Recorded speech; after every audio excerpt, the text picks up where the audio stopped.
Okay.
So all this depressing music.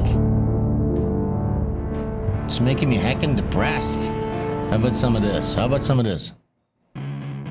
Ooh. Tasty, tasty licks. Oh my god, we got Sean Thompson in the chat, Mike Inks, Mo, Sam M, Sean Thompson again, Mike Inks again, Pone Donkey, Oceans 88, Grim Jim 666 is here, Brian B, Ashley Butterfield is groaning and moaning in the background. We're both tired. I'm faking it until I make it. Ooh, Echo C is here. Are you guys excited to see Ashley Butterfield again? He isn't.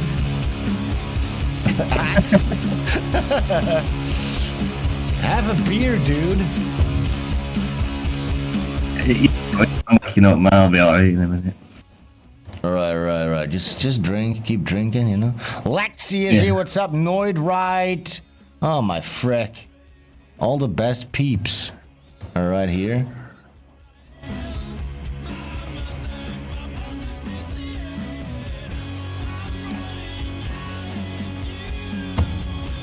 Hopefully this song doesn't get me a strike and stuff like that. Wallow at me is here. What's up? Gillian Seed. Liz is here. Thank Christ. Sayonara. Everyone's here.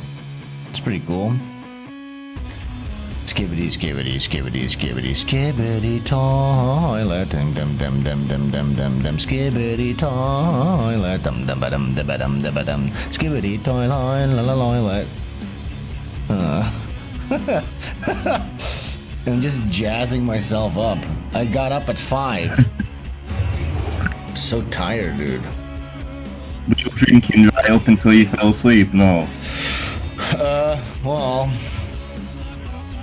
actually yesterday I went to a little cafe thing with my wife, and then around 3, it was happy hour. I'm like, you know what? Should we just do a cocktail? And I look at the drink menu, and they had Moscow Mules, my favorite. How do you make one of them? What do you mean? How do you make? Oh, it's just what is it, like ginger ale, vodka, mint, some lime, something like that. Cool. Yeah.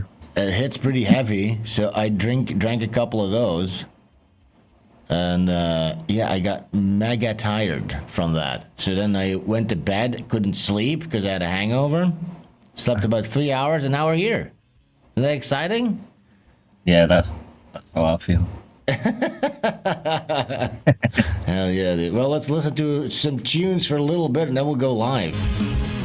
Um,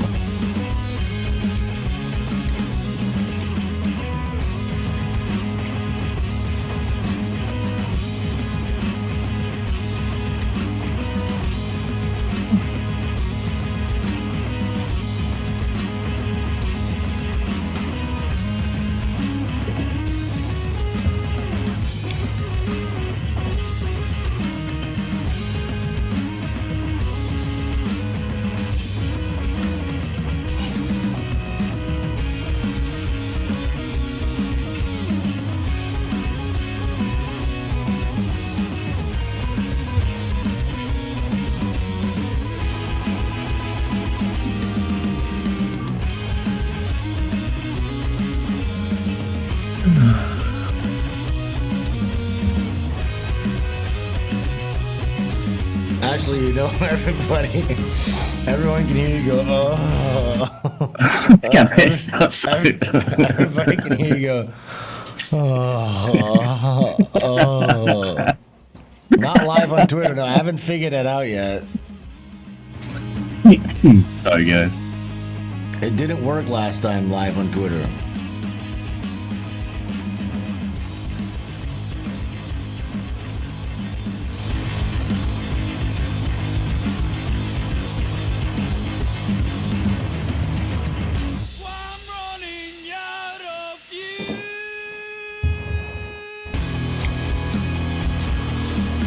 Yeah, Lexi says sounds like Caius. Yeah, it is very similar to Caius, but this band is called Truck Fighters for some reason. But I think Josh Homme did endorse these guys or promote these guys. I actually A guy from Queens of the Stone Age. Yeah, and Caius. He started off in Caius, the band Caius. I saw Caius live one time actually. I'm in the mosh pit video of that that they released. Yeah, It's the Ashley Show with Sven. It says someone. Yep, pretty cool. Ashley is writhing in pain. Did you actually do full-on moshing, like you run into the middle and swing your arms about? Yeah, I got my face kicked in. I lost my shoe. That whole thing. You lost the shoe. Yeah, I lost my fucking shoe. Yeah, back in the day. I couldn't do that now. I'm too old. No, I think I'm officially too old for a mosh pit, I think. Do you think? Oh, yeah, definitely. Would you be able to survive a mosh pit? Poof. No, I'd never done one in the first place. They've always looked horrible to me. Yeah, it is kind of horrible, but when you're completely zonked, drunk off your fucking shit, and then you and your friends jazz yourself up as sort of a dare, it is kind of fun, you know? Yeah, yeah. It is like surviving. You're like surviving. Yeah, you also get to punch a few people, don't you, before you get hit? Yeah, you do get to punch a bunch of guys in the face. You like knock them into their heads with your elbows and shit like that. It is kind of satisfying. Yeah, man. They would knock the Crocs off your feet. Yeah, have you heard the last arc? No. I revealed on previous show that I was wearing Crocs. Is that like a ballet thing to do? Yeah, it's kind of like, you know, like slippers outside. You don't wear shoes here, really, but people weren't really happy about that. I thought ballet was, like, not strict with laws. There were basically no laws. But then I saw an article the other day about someone who's gonna get shot to death in ballet. Yeah, if you do certain things, like if you have, like, a drug lab or something like that, yeah, they'll cut you, they'll kill you. You know? But yeah, cool. You can drive. Yeah, that. Okay, you know what? Let's just go live because I have a fun story about police stuff. What do you think? Okay. Yeah, let's do that. Guys, we're about to go live. Here we are. Hi, guys. Svenstreams with Ashley Butterfield. He's back. We're both kind of tired because, well, that's not a great way to start off a show by telling them you're tired. Whew, but it's really early here. It's really early and it's really late over there, right? Yeah, very late. Can everybody hear us properly? Can you hear me properly? Can you hear Ashley properly? That would be nice.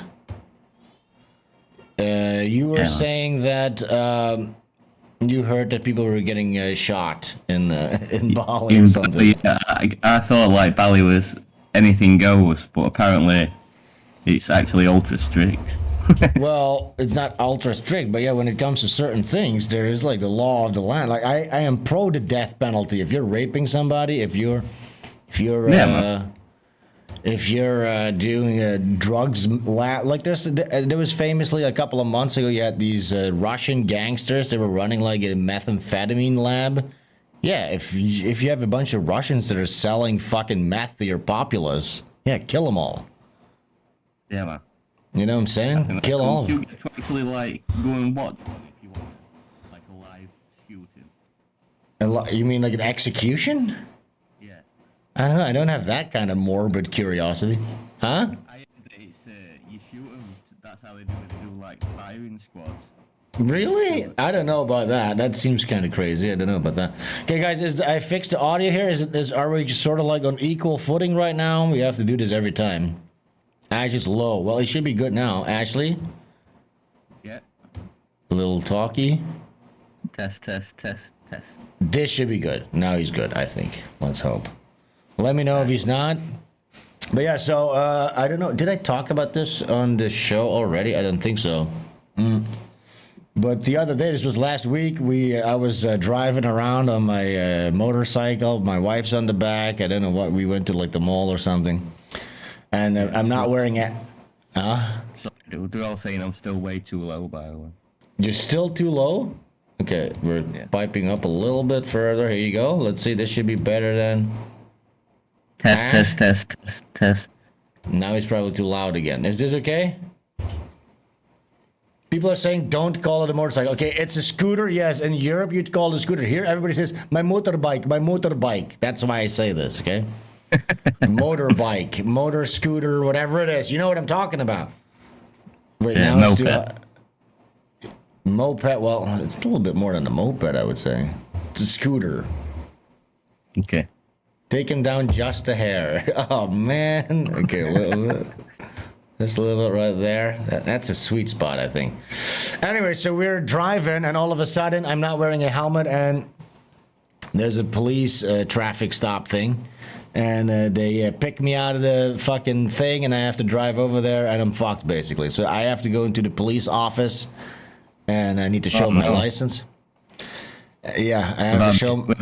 Terrifying, since you're like dealing with Bali people. Yeah, and they have like sort of like, they look like military guys, basically. You know what I'm saying? Like officers, like official guys with guns and stuff. So I'm like sitting there, and the guy goes, "Well, a license, please." And I show him my license. He goes, "That's not an international license."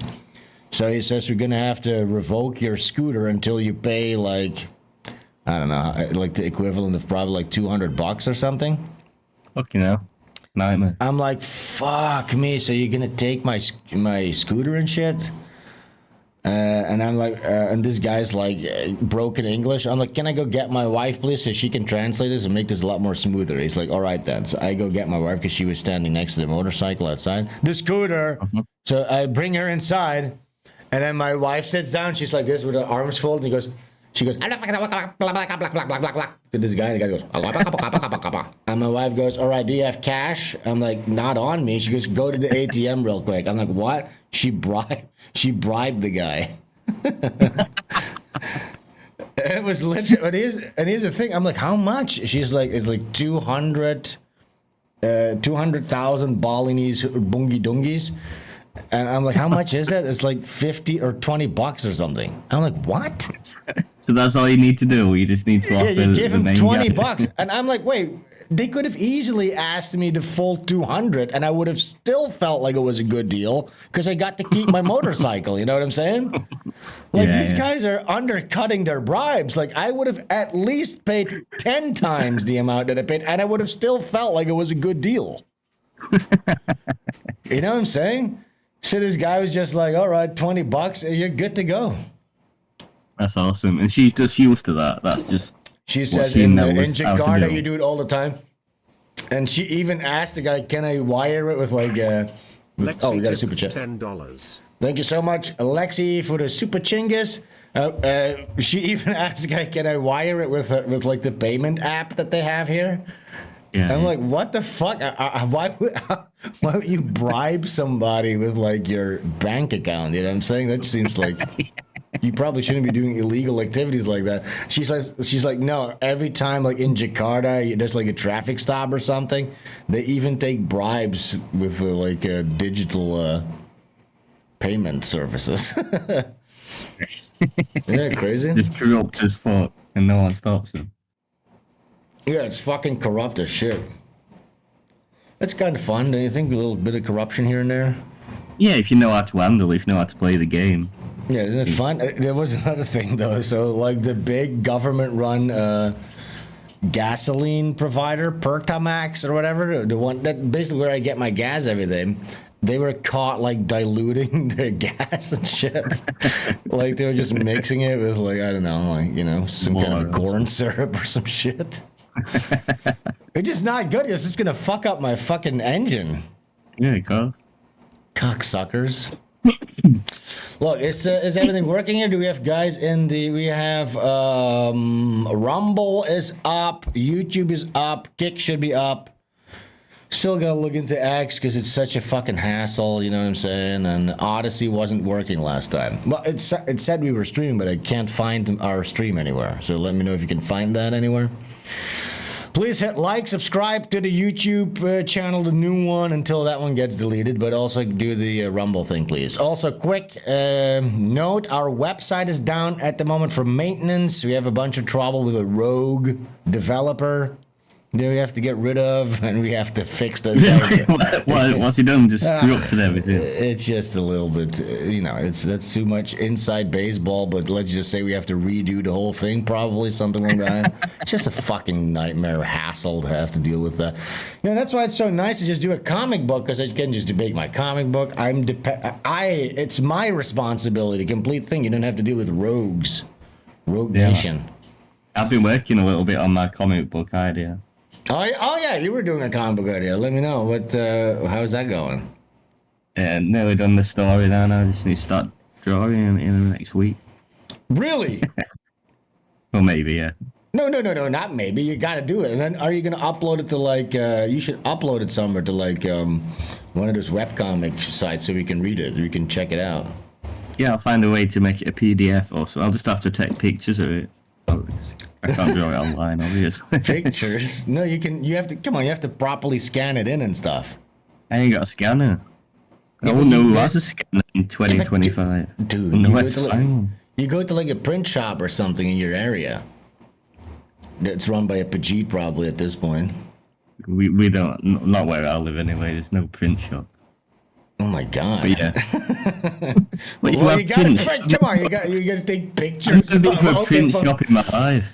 Look, I'm not going to impede on your creativity. If you want to take pictures of it and upload pictures, that's fine by me. Maybe I'll just buy a scanner. You can buy a scanner. You know, come on. Fuck, gives a fuck. Probably not that much anymore. No, $20, you'll have a scanner. I have some videos here. How is England doing over there? It seems pretty bad. Yeah. Well, I think it's same as ever. I think people are just more aware of how Middle Eastern it is now. Well, I saw this. You tell me what this is all about. This is the royal family Windsor Castle. King Charles hosts Britain's first ever Ramadan event. Oh my god, it's so exciting. I fucking love Ramadan. I fucking love that shit.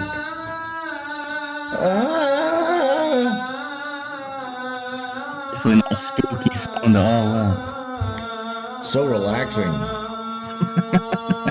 This literally is something that I would do as a kid to annoy my classmate. I go, Don't sound nice at all on the ear, does it? When you think like in a normal church full of nice, normal people, you get like a choir singing a beautiful hymn. Yeah, but even that, I don't even think that's the equivalency here, because what we figured out, look, we made it official. We have a church bell that goes dong. Maximum amount of times is 12, I think. It goes dong 12 times, which can be kind of obnoxious if you live right next to one. But it's not this that's going out to the streets on speakers. This shit. Oh God. Least sounding notes possible. Wait, can you see the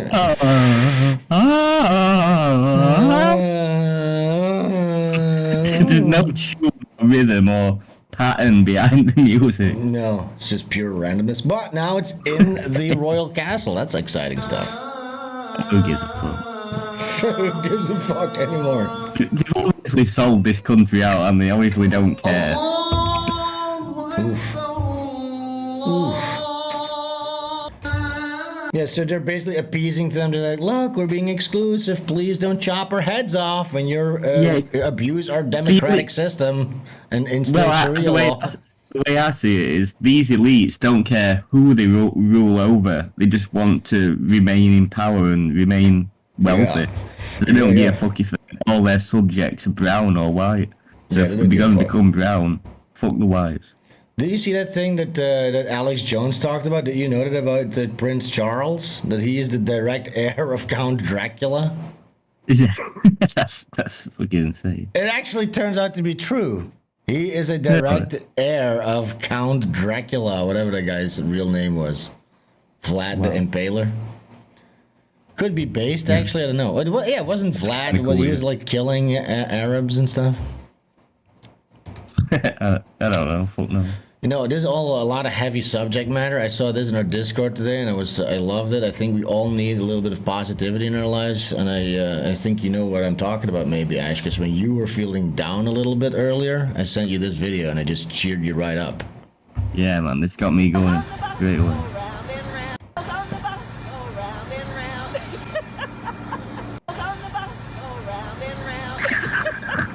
You know, whenever I feel down, I just like to watch this video over and over. It's just good to see, like, a politician that knows how to have fun. They goof around a little bit, you know what I'm saying? Yeah, man.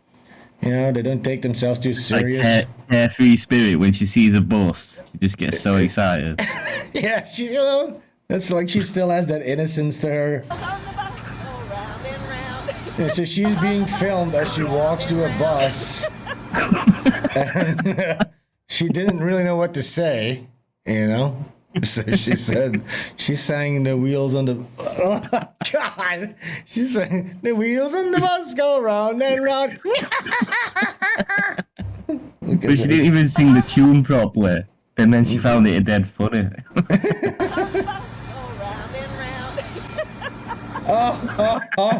See, guys, this is Joy. She would have brought Joy back to the White House. But you had to get that toxic male in there.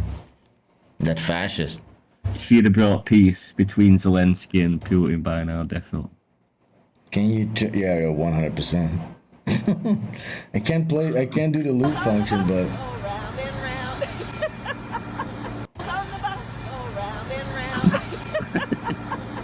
are we all filled with joy?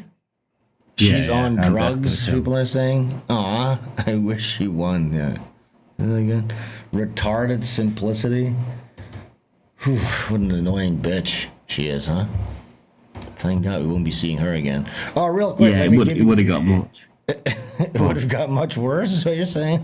No, it would have got too much just listening to Kamala's opinions every day for 4 or 8 years. Does she have any? I don't know. Okay, I want to show you some new AmericaMan. If you guys aren't following AmericaMan yet, please do. It's AmericaMan _hero. Have you seen this one, Ashley? This banger? No, this looks like a new one to me. It's a new one, yeah. I'll read it for you, okay? So this is RFK. It's the anti-Semitism quarantine zone. And here's RFK. He goes, all right, all diagnosed with anti-Semitism, step forward. And then the people diagnosed with anti-Semitism, they step forward and they go, you said if we take the vaccine, we can leave, right? And he goes, yep, one harmless shot and you're back to society. And they get a lobotomy. Yeah, man. Now, do you know what this is a reference to? A couple of things I would assume. Mm-hmm. Do you want to tell me? Here, this one. Look at this. This is what Secretary Kennedy said. He said, anti-Semitism, like racism, I'm not going to do the whole voice because it's already fucked up my thing, is a spiritual and moral malady that sickens societies and kills people with lethalities comparable to history's most deadly plagues. He's talking about the Holocaust, which of course happened. We all know that. It's very relevant in today's time. Yeah, it's relevant in today's time. It happened. That's the most important thing, that it definitely happened. And then in recent years, the censorship and false narratives of woke cancel culture have transformed our great universities into greenhouses for this deadly and virulent pestilence. Wow, he really is like trying to make anti-Semitism seem like the plague, like some kind of a contagion. Yeah, and he goes, making America healthy means building communities of trust and mutual respect based on speech freedom and open debate. Okay, how does this have anything? So you're talking about how you want to clamp down on this virus that's called critiquing Jewish power. So when you critique Jewish power, that's a virus and you need to be vaccinated and quarantined.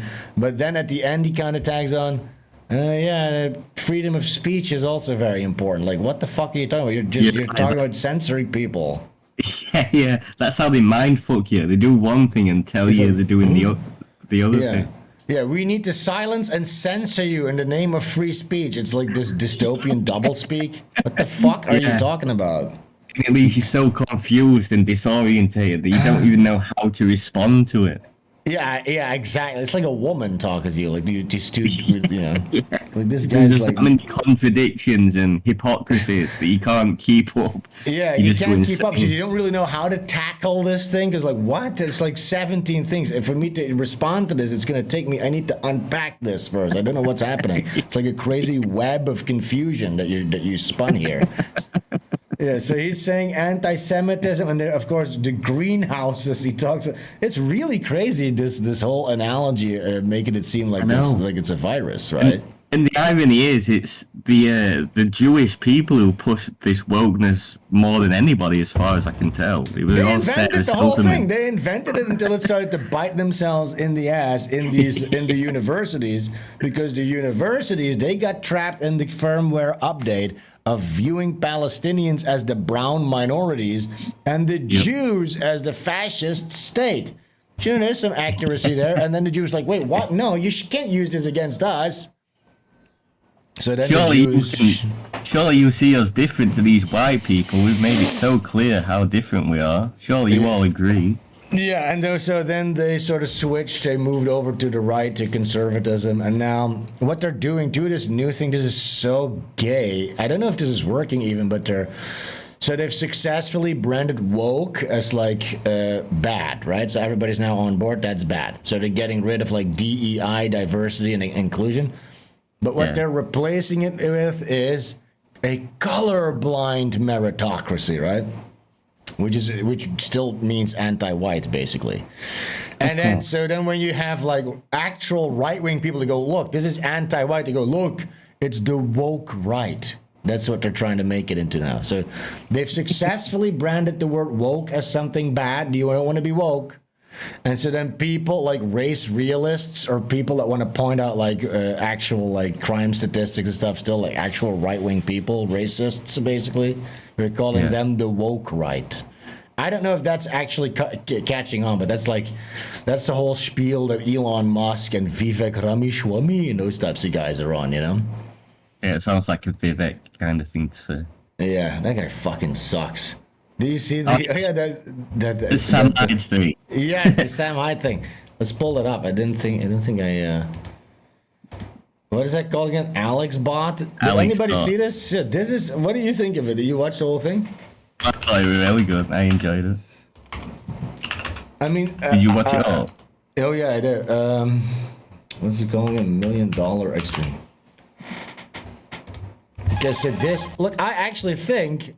We always talk about how dead comedy is and how it's shitty and lame and cringe and it's just like this outdated medium that's sort of like, it's just a guy sitting there with this pre-rehearsed nonsense.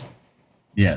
So it's good to see something creative actually coming out of this field, right? You know, this hasn't been done before. If I went out like with a friend or with anyone and sat and watched that comedy, I would have said that I had a good night watching that. Yeah. I would have really enjoyed being there. For one, it's actually based, and they're actually going really far with it. You wouldn't see any mainstream. You wouldn't see Mark Norman make any of these George Floyd jokes or Indian eating shit jokes. You know what I'm saying? They're not going there. They're not talking about like Jewish power and stuff like that. Okay, you know what I'm saying? They're not making any jokes about any of these subjects, and they found a way to do it by making it into this AI robot that's malfunctioning. So they have this barrier in between, right? Yeah, but you know, it prevents the guy from getting canceled because, like, no, it's a character. It's Alex Bot. Don't you get it? Yeah, exactly. Yeah, let's watch this real quick. Let's watch it a little bit. Plus, of course, it's sort of like a multimedia experience because it's all pre-recorded with sound effects and stuff like that. You know, haven't really seen that done before.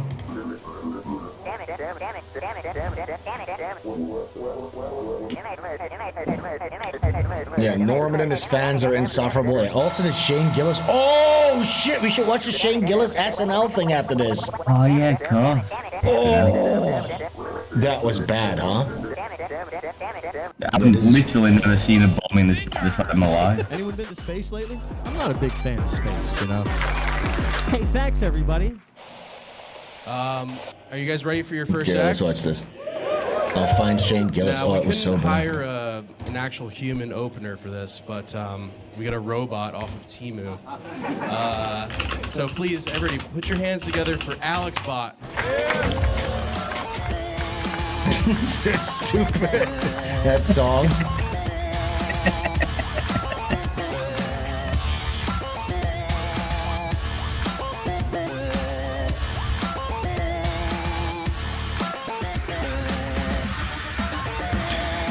Can somebody post a Shane Gillis opening? I can't find it anywhere.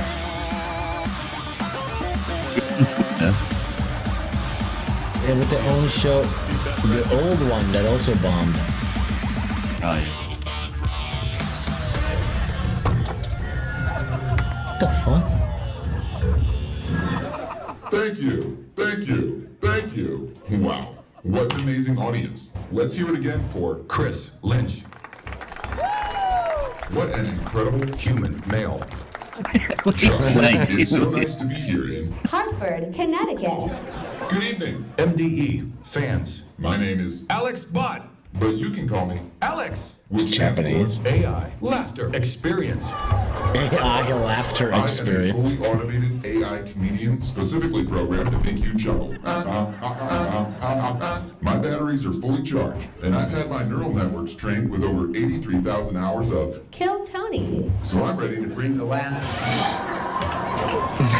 What do you say? Insert current city here. Is everyone ready for some based and red-pilled comedy? Let me hear you. It's in the wall. Oh, jeez. I apologize. My new audio sensor must be on the fritz again. They didn't detect any noticeable volume increase in the room. That's okay. We'll just try again. I said, who's ready for some based and red-pilled comedy?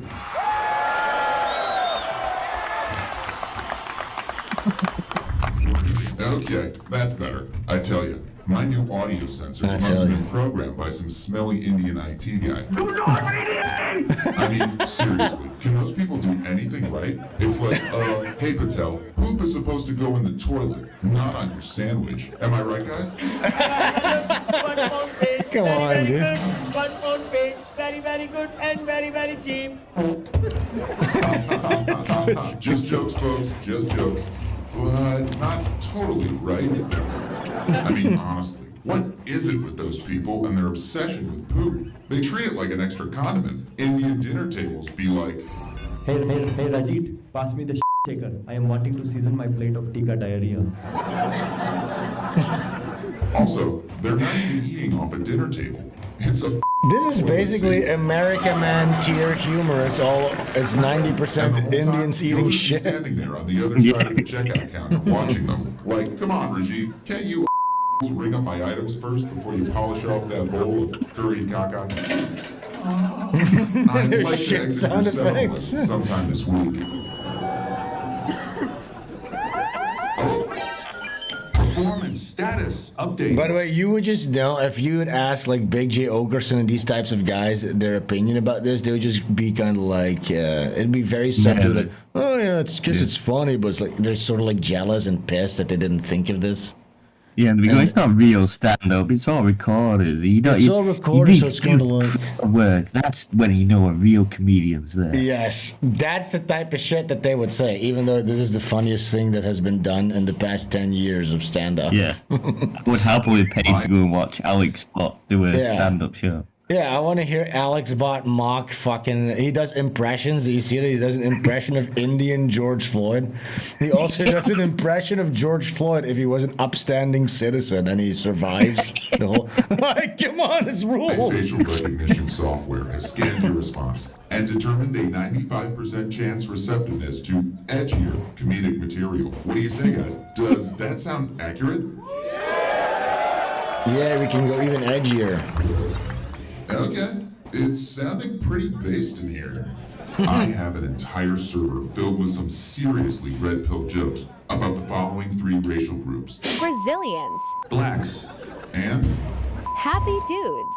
Whenever it's censored, they're talking about Jews. Yeah, guys decide between the 3. Go ahead, shout out which race you want me to make fun of next. Collective data. Everybody's yelling Jews? Come on, everyone. Let me hear you. Shout out those races. Analyzing. Audience. Data. Data collection complete. Okay. Sounds pretty unanimous. You all chose Indians. Indians. grab some soap and the grease. You're gonna need it where we're going. Warning. Warning. Warning. These next few jokes are seriously freaking edgy and dangerously badass. But it's okay, because I'm a very good bad boy. We were watching that video the other week. okay, here it goes. Indian. Joke number 1. Why did the Indian man. cross the road?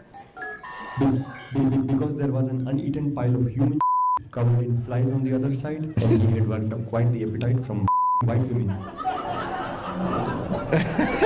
And here's Indian. joke number 2. Pun intended. What did the Indian plumber. say to his client when they caught him eating Diarrhea. out of their toilet? Please, sir, may I have some more to eat, sir? Please, can you fill up the bowl again with your delicious soft serve dollops of creamy poo-poo, sir? Because I am a Indian and we eat human poop for breakfast, lunch, and dinner. And here comes Indian. joke number 3. Not So funny. It's so funny that Indians are just constantly being equated with poop and feces and shit. Do you see the? Oh wait, I want to do this real quick. I want to show you guys real quick the other one because I was going to show you my AmericaMans. I also did this one. Speaking of Indians, did you see this? No, I'm not seeing this one. So it's like a vlogger, she blogged the American nightmare, how deportations are harming everyone. And she's like, ugh, this coffee tastes like shit. And then there's a dookie in her coffee. And then at the end there's a guest in her house on the ceiling. You know? Because Indians poop and shit. That's what they do, though, isn't it? Just eat it all the time, roll around in it. Yeah, they Smell poo like it. and shit. Here. Indian.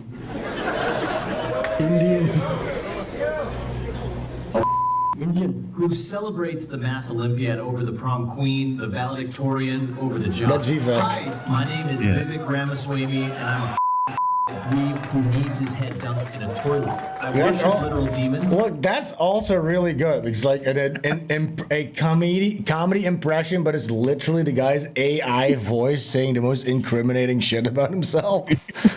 Like, that hasn't been done either. You know what I'm saying? Like, this is really, really good. This bit is really good. It's actually I like it. innovating the comedy, bland comedy scene.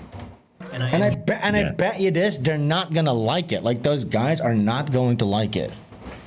Like, Do you mean the main stand-up guys? yeah, like Norm Bill Burr? Macdonald, the other guy that's on his podcast that talks like this. What's that guy's name? Norm Macdonald has this podcast with this other guy, Sam Morrill. You know Sam Morrill? Maybe, yeah. Yeah, it You sounds don't a know lot him? like Big J to me. No, I don't. I know who Sam Morrill is, but I've never actually watched anything. Yeah, me neither. I'm just saying that type of guy would be the guy that doesn't get this. Oh yeah, and they'd hate it. They'd think it's disrespecting the craft of comedy that they. I want to pull up ultra-serious. Sam Morrill because this is such a Jewish faggot, and he talks like this, and he fucking sucks. Listen to this. Is there a language Oh, I barrier? hate I'm you. actually curious. I fucking hate this guy. The reaction is a little. Right. It's good to be here in this downtown area. Yeah. It is, you know. It's great to be. I went for a run today. I didn't plan on it. I just. Like guys like him, like this guy and Norman, they're just into everyone here comedy is scene on to meth, fuck groupies, so- basically. That's their whole. Got my MO. cardio in. You Mark Norman. Mark Norman! I always get that wrong. Sorry, I will never disparage Norm Macdonald, obviously. That guy rules. Ruled. Yeah, he was Still funny. rules. What? Mark Normand. Yeah, that guy. Yeah. Fucking sucks. Well, we don't have to watch this, but look at this guy. Look at this. Table does not like me. I can tell. I just Who feel would you their rather energy not go liking see, me. Sam Morrill or Alex Bot? I noticed when I would saw them shake their heads. Travel the first time. 1,000 miles to see Alex Bot. Me too. You know what? Fuck Sam Morrill. He sucks. I'm not even going to give him a chance. We're going to continue watching Alex enjoy Bot. in the street than eating it with a spoon. Also, I have literally never had Immediately that was back to consensual. Indians eating shit with a spoon. Okay, that's probably enough on our Indian friends for one day. And hey, if there's any Indians. in attendance tonight, you've all been great sports. His hat fell Feel off. free to take a moment and tell me what you thought of my jokes.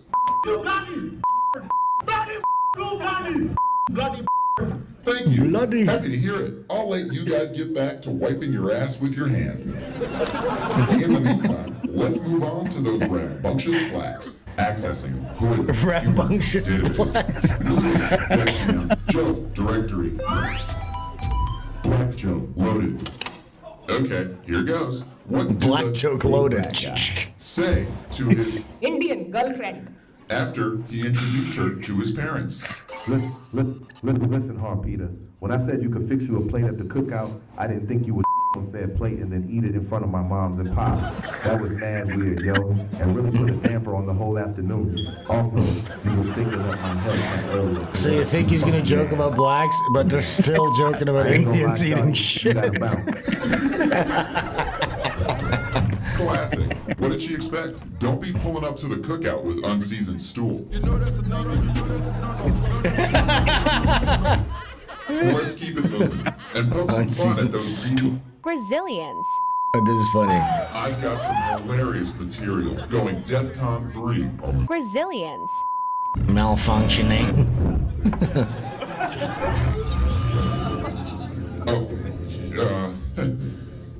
yeah, my apologies. Never mind. My machine learning algorithm obviously made a mistake there. It could not find anything about to criticize. In fact, let's all take a moment to thank the for all of their valuable contributions to humanity, such as Community guidelines. Community guidelines. Community guidelines. Community guidelines. and The Daily Show with Jon Stewart.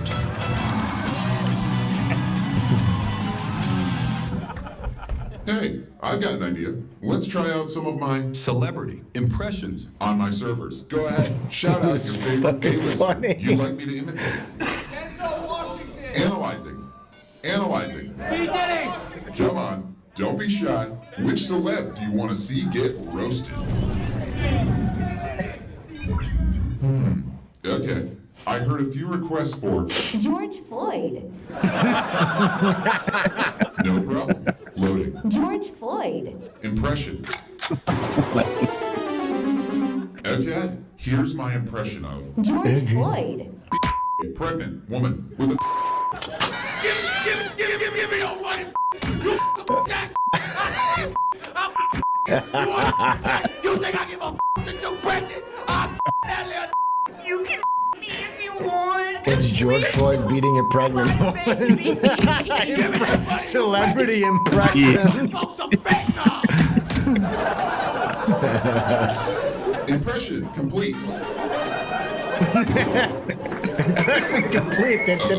My sensors are telling me I may have crossed the line on that one. My apologies. Humans. My neural networks are still being trained on the socially acceptable amount of racism in my jokes. Let's just move on to my second impression that I have prepared for you. Everyone ready?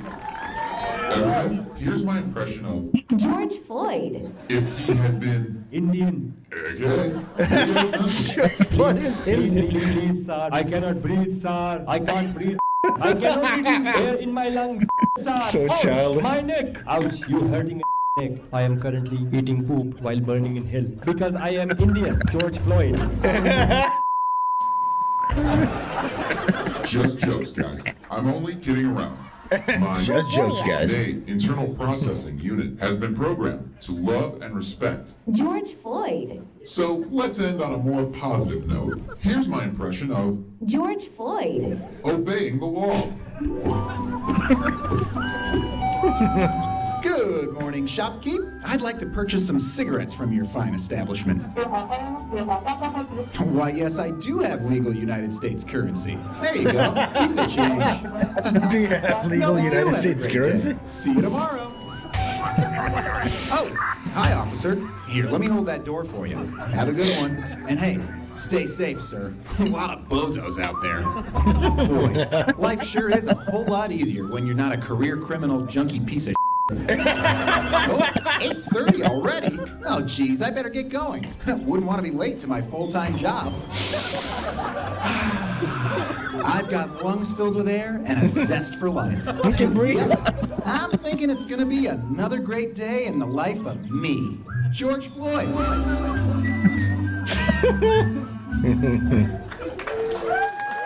Perfect. That's This awesome. concludes the ALEX BOT AI Laughter Experience. All right, what that's a great crowd. first time in years that I've laughed like 3 times at a comedy set. Yeah, man. That was You know what I'm really good. saying? You know, this is my kind of humor, just childish, poo-poo caca, Indian racism humor. You know what I'm saying? I Yeah, could have programmed yeah. ALEX BOT. Okay, so now let's see. We got, to contrast this, we have Shane Gillis, the Wunderboy kid. What will you call that? Oh, man. I can't move my tabs. Frick. Freaking You itch. mean the comedy darling of Legion of Skanks fans? Yeah, that type of guy, that guy. Yeah, but look, so, okay, of course, people always say, because I just saw this, Shane Gillis got fired from his SNL prospects for some fucking reason. These guys, they all want to be on SNL, all right? So then Shane Gillis, what was the history again? Ashley, you can help me out here. He got, like, fired because he made, like, an Asian joke. He did some ching-chong. Yeah, it's like a Chinaman joke and Very tame stuff. It's on SNL, but then got fired straight away. So then he decided, oh, I guess I'm an edgy, alt-right kind of guy. So he started appearing on all them podcasts. Yeah, But and he never he became more of like this. Yeah, I'm just alternative alt guy, cool guy, and he became like the voice for like the regular dude, right? Because the last time he did this, he already was on SNL last year, I think, doing a cold opening and all that stuff. And then people were like, oh my God, comedy is back. Why? Because he said the word gay. Oh, that's so gay. That right? That. And then the other thing was he said the word, come on, guys, that's just retarded. And everybody's like, yo, we're so back. Everybody thought it was so cool. But here's the context. He said the word retarded, like, and then he did like a whole 15-minute disclaimer about how actually it's really cool to have friends with Down syndrome or something. Yeah, like you were like, oh, but I can say this because actually I love Down syndrome people, so that's why I can joke about man, I grew up with like Down syndrome people, and it's like, yeah, you guys, if you're offended by this, it just means that you don't really love Down syndrome, you don't really know them like I do. Like that was sort of like the thing that he did. Yeah, definitely. So he's not based, and he's just a fucking cock eater. You can't claim to be this independent cool guy and then still go suck SNL's dick over there. Sadly. He bombed last time. He did a stand-up, but it got even worse this time around, didn't it? This is a major bombing, and I don't know why he does this, because he feels like he needs to acknowledge the fact that it's quiet in the room, right? That he's not getting any laughs, and he keeps acknowledging it. So it's like half your set is going like, yeah, this is not really going very well, is it? It's like, just don't say that. They'll put in the laughter in post. And also the fact that he laughs at his own jokes makes it so much worse, because he's the only one laughing. He's really weak punchlines. And he admitted this before. He's like a big Sam Hyde fanboy. So he does like that thing where Sam Hyde does like this stupid point at people. He says, "Yeah, man, I stole that from you." Why is that? Because people notice that he does like videos where he points at people like Sam Hyde does, like this stupid overhead point. Yeah. And then people are like, wow, it is really Sam Hyde. And then he felt the need to fess up to that when he was on a podcast with Sam Hyde, which is such a petty, stupid thing to even bring up. Yeah, and it's also like a bitch thing to do to admit that you stole a thing from a man. Thing to do. Yeah, to copy another guy. What a faggot. Okay, let's see what he has to say here. Let's see how based and red-pilled this stuff is. No, nobody here cares. They're all liberals. What were you thinking? Yeah. And also, this isn't really a joke in any way. Like, he's doing like a cheeky smile as if he said something, or he's getting somewhere, he's going towards something. Yeah. But he's not. He feels like, look, here's the thing. He is threading dangerous territory in the sense that he's in a room of Jewish New York liberals, right? But for everybody else, it's like, this is not edgy in the slightest. Oh, Trump's in office. Oh, my God. This shit again? And it's not even based to begin with. Trump sucks. But anyway, and he goes, "Oh yeah, I know. Well, at least we can all agree it's kind of funny, right?" It's like, no, that's not the type of audience. They can't even see the humor. They're like zealots, idiot. Like, what do you think? You're going to bring the nuance in there, and also nuance comedy, bringing both sides together to make this like lukewarm, cookie cutter, nothing burger of anything is just, it's not a good tactic. Just go hardcore. Go ALEX BOT mode. Do an impression of George Floyd being an upright citizen. That would have been fucking hilarious. Imagine that. In a room full of fucking the most strict, unhumorous New York assholes, you do an impression of George Floyd had he not been a fucking degenerate career criminal. Yeah, that would have I mean, that would have been historic. Yeah, if ALEX BOT were on Saturday Night Live doing the opening monologue, I would definitely watch it. Yeah, he was never going to get invited. But here's the thing. This guy, what's his name? Shane Gillis. He should have done it. He's already banned from there. Just fucking go all in. This is a complete missed opportunity. This is so fucking gay. He just wants to be accepted. Yeah, of course. His biggest dream is just to be accepted, to be a good boy. We'll never get to see Donald. Which, by the way, is fine, but then you shouldn't be running. You shouldn't be the poster boy for like bringing edgy comedy back and shit like that. You know what I'm saying? Whoa! Whoa! His jokes go nowhere. They seem like they're reaching a punchline. He wanted to go. The point was he was going to lead up to a Trump impression. Where he's like, "Greenland, I love green," and then he was supposed to go, we all love green," or whatever the fuck. I love green, not ice. I'm a big fan of green, definitely not ice. Yeah. But yeah. he was just green, and he's like, okay, I got to bail on this Trump impression. I can't do it. I'm too embarrassed. Oh, yeah. Honestly, look. The punchline was supposed to be the Trump impression, I think, which he does always. Where Donald Trump was staring at that would have made sense. Listen. Green. He laughs. And we love green. Look at it, green. We love green. Like, he just doesn't finish the impression. He just stops himself because he's too embarrassed to do it. Look. Staring at a man going. And he's laughing to tell the audience, this is the part where you should laugh. Yeah, this is guy, yeah, because he's looking at like angry faces, angry liberal faces that don't want to give him a chance. And the few laughs you can hear at the end of every joke, they're paid to laugh. These people are sat near the microphone that picks up the laugh.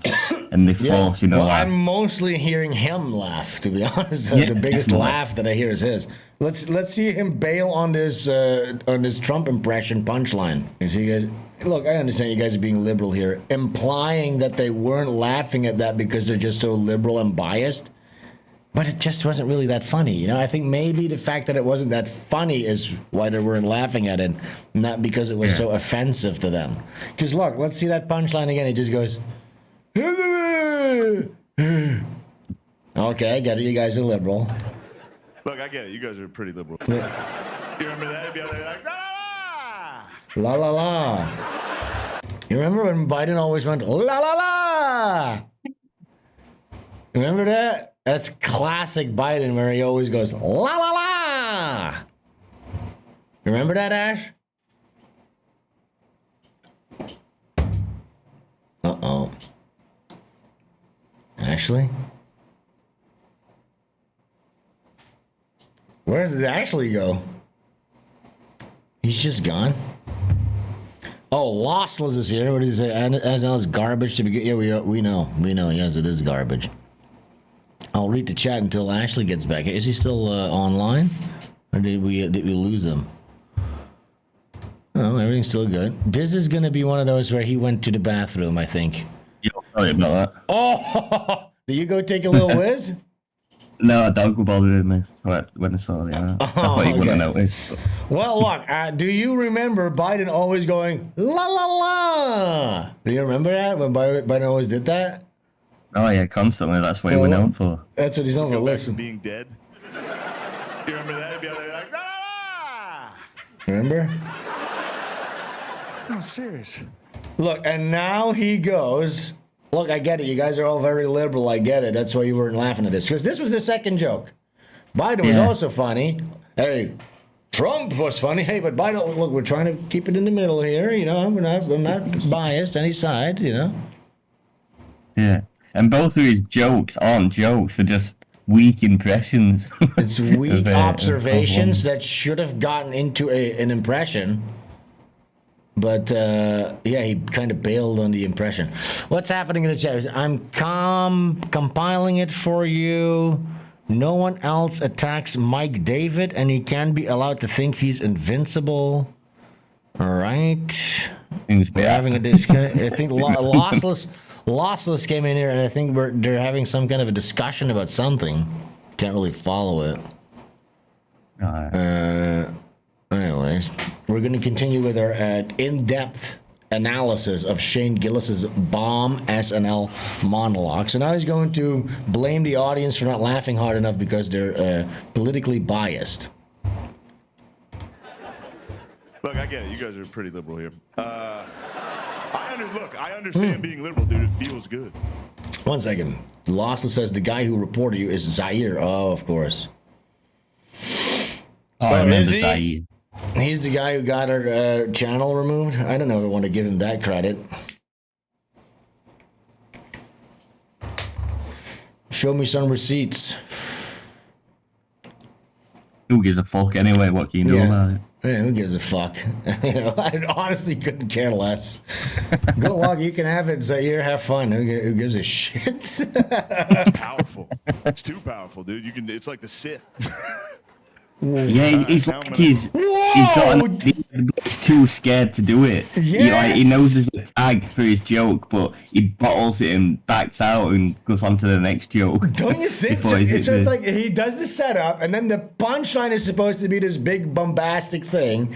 One should have been a Trump impression, which he kind of he's laughing in between being the Trump impression. Then the next one, he's supposed to do a Biden impression. He just goes blah blah blah. It's like, what the fuck? That's not an impression. You're just making some noise. And then now he was supposed to give some references to the Sith. He's equating being liberal to being the Sith, going to the dark side. And then how does that manifest? Do it. Yeah. Anyway, what? What the fuck? Anyway, this is silly. This is not that funny. Anyways. Anyway, what do you expect me to do? Some silly stuff here on stage? Come on. That would be embarrassing to do that. You know, that's sort of what this feels like. Look, I want to see that bit one more time about being the Sith. Like, lose yourself, dude. Somebody's... Look, so oh my god, dude. So the punchline to this is you're gonna become the Sith, and watch what this punchline is. It literally does this. Yeah, and then he does this, he goes, do it. Anyways, never mind. He literally just goes, do it. Oh my god, what? I really confident do it as well. Yeah, very unconfident, do it. Is do it even a thing from Star Wars? Does he say that? I thought it was like... I don't know. Is blah a thing from Star Wars? Because two of his impressions, both Biden and Star Wars, is wah. Yeah, wah. That's his impression. That is my impression of Biden. This is my impression of a Sith Lord. And he just goes, I don't know. Palpatine says it, do it. Yeah, this should have been a lot more bombastic. Yes, babe, I'm doing a live stream right now. What's up? Check my phone. Right, this better be a very big emergency or somebody's gonna catch a beating. Let's see what this is about. Mr. All right, thank you. Tipped $10. I got Svenstreams on Saturday. Sweet. Half Mexicans in the house. Hell yeah. Shout out to all the half Mexicans in the house. Based, I guess. All right, so I missed the punchline again. So he goes, and then do it. Okay, real quick. Sorry for lingering so long on it. Ashley, what are we doing here? He must have expected more from do it, like the laughter would carry him into the next joke. So he could start it normally, but it would just think he could ride that wave of laughter into the next joke, but he sort of has to battle back to the shore and wait for the next wave? He's not really, there wasn't really a wave coming, it was a false alarm. All right, now I'm gonna lose you even more. Lose you even more, and it's sort of implying that it's like, yeah, this is because you guys are politically biased that then losing you. Yeah, exactly. But you didn't say anything that should be upsetting anyone. You did 2 mild impressions. And 3 mild impressions. That's it. That's all you've done. That's it. You bailed halfway through on 3 impressions that didn't make any sense. For my next trick. For my next trick. Wow, look at this. For my next trick. Oh, the laughter. Oh, please laugh along with me, please. For my next trick. This is comedy. For my next trick. I'm gonna lose you even more. For my next trick. There's my next trick that white guys do. And wait, there's a thing that white guys do? Ah, here we go. Let's make fun of some white guys. Now we're gonna get the audience back. They've been waiting their turn to get roasted on the SNL for ages. Don't we suck, huh, guys? Oh my god. Even that, like, cause he thinks that his image is like this jock bully type of guy. It's like, no, dude, you're a fucking retarded nerd. Nobody was scared of you growing up. Nobody was scared of you in school. You're just a dork. An ugly dork, okay? And then even this, when you do this, you should have gone like this. But he goes like this.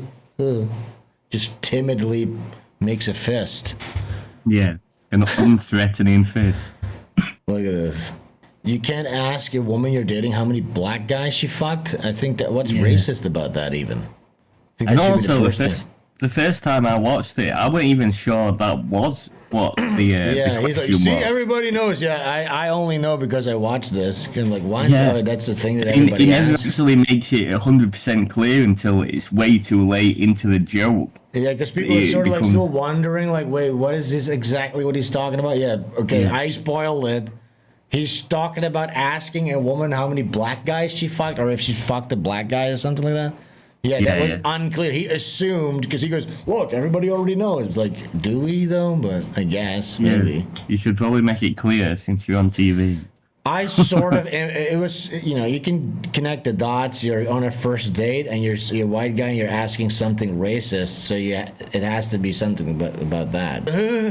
I mean, dude, this is so bad. Like this is he made a joke to his friend Stone on the couch. Oh my god, can you believe this guy is making this up?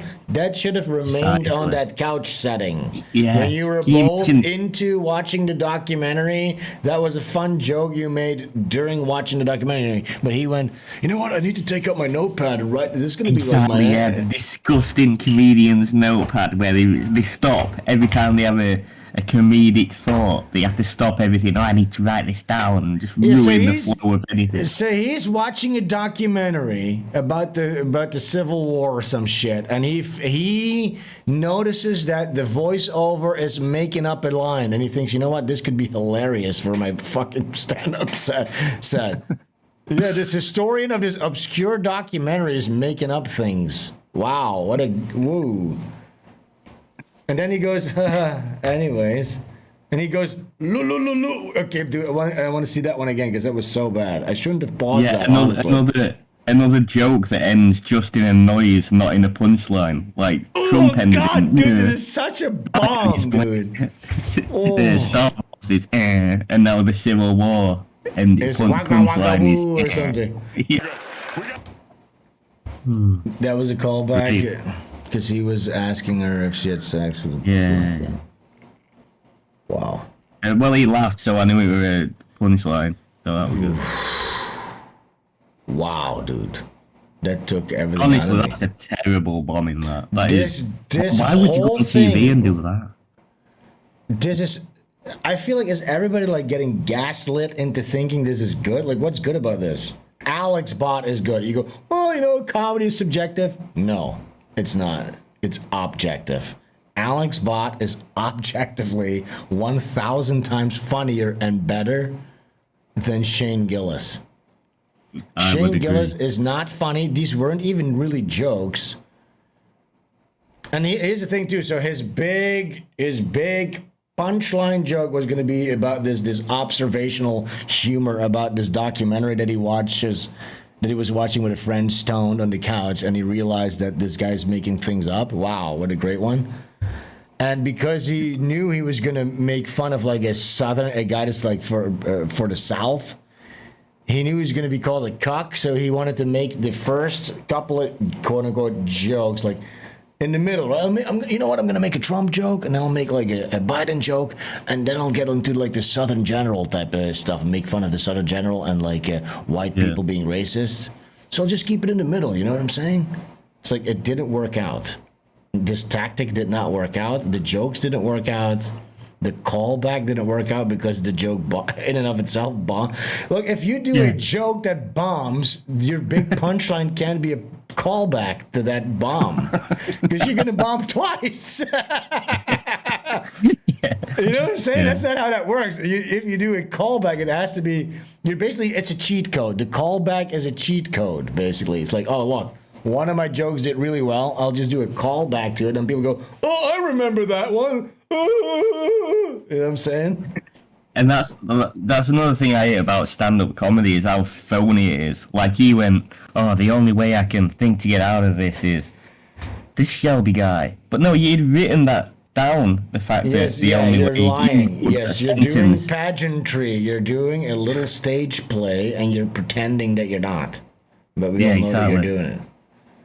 Oh, God. This was really a depressing thing. And you know what the most depressing thing about it is that, I posted this as a response. But everyone, oh my God, hell yeah, dude. I see all the look at this. This is a Shane Gillis fan.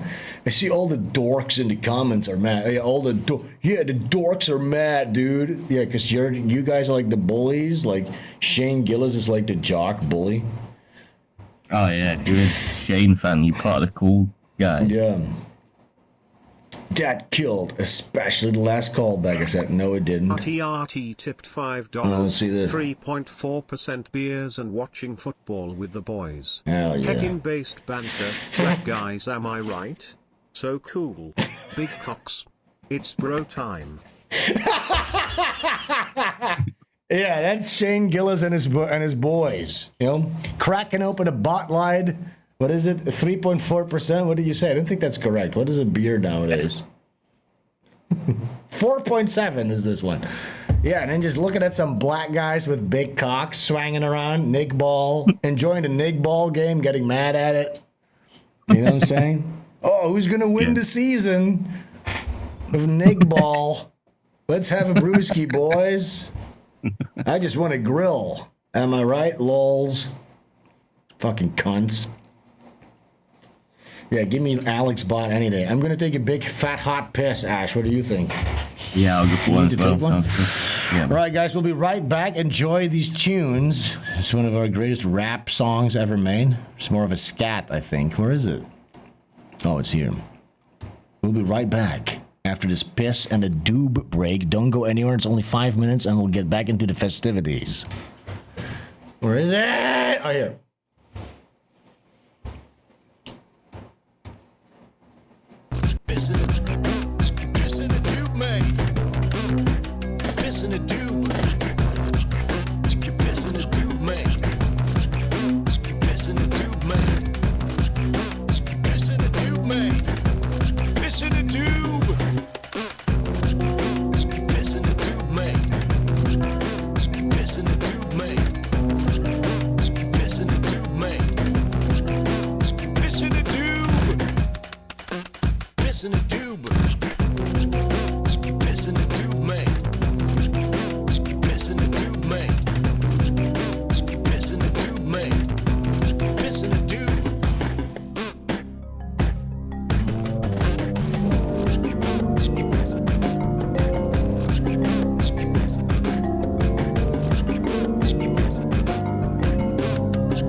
Yeah, RT says Indian watchers scat porn, and they go, "Why are they naked on dinner time, sir?"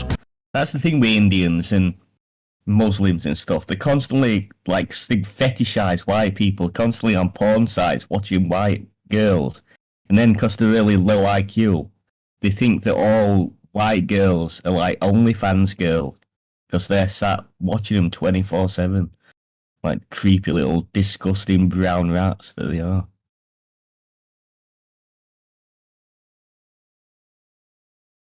Yeah.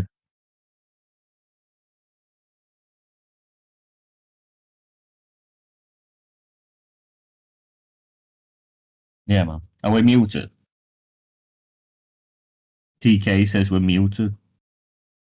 Fuck! Yeah, I was making great points. Anyways, do I really want to? Do we really want to reiterate that point? Yeah, reiterate it.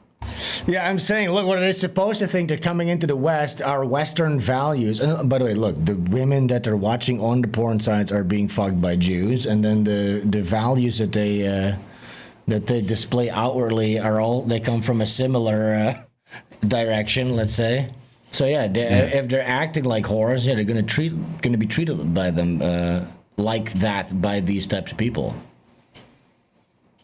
Oh god, that disgusts me so much. Wish they weren't anywhere near me.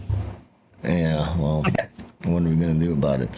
I got some stuff. I got some stuff about that. There was what is this? Let's see.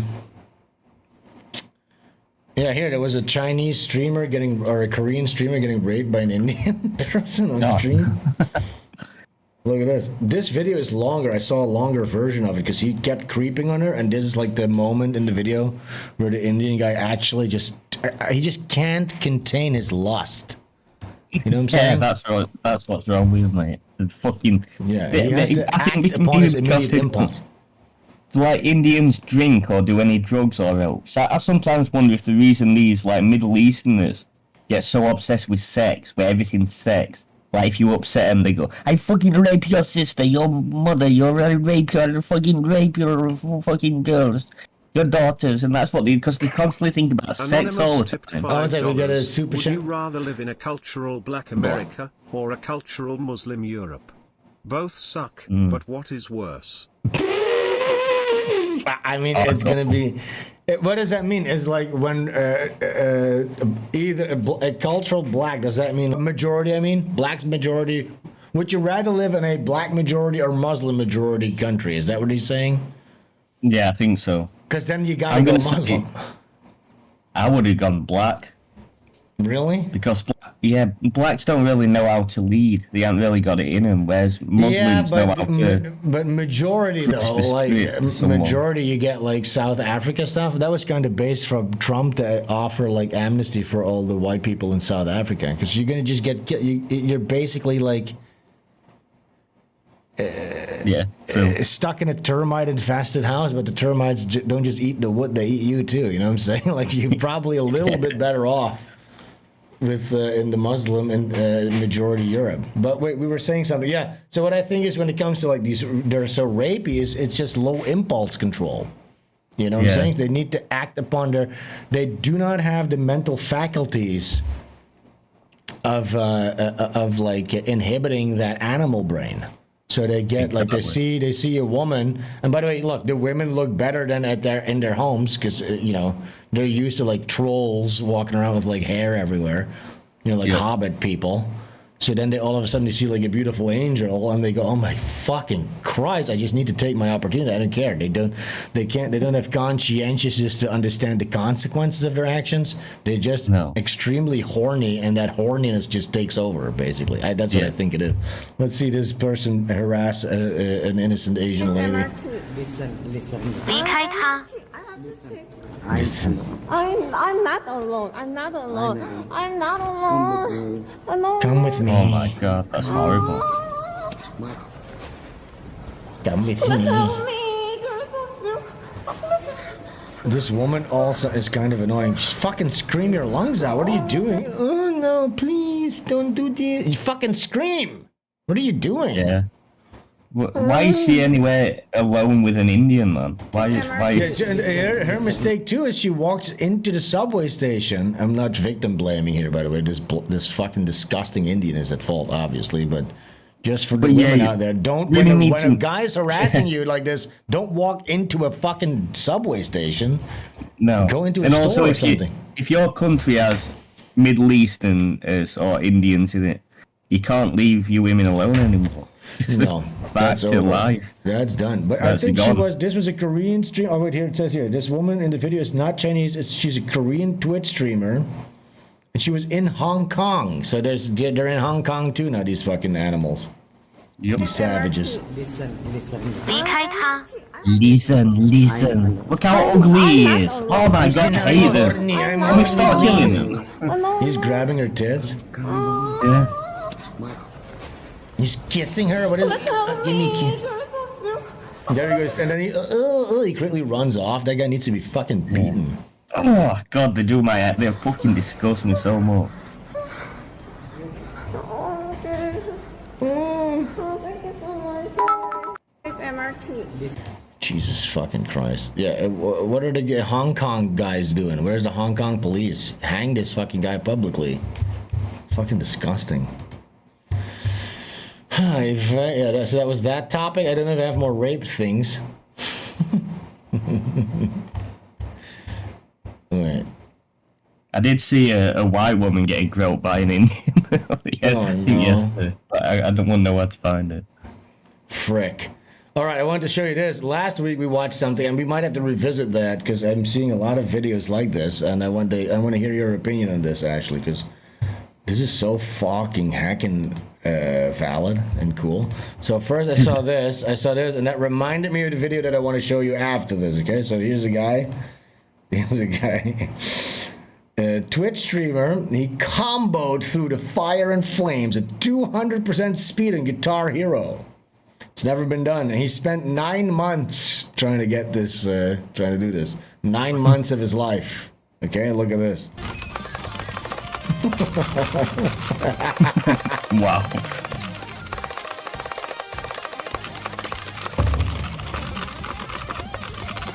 Undeniably impressive, but not really a good use your time. I know. I don't think this is a good use of your time. Yeah.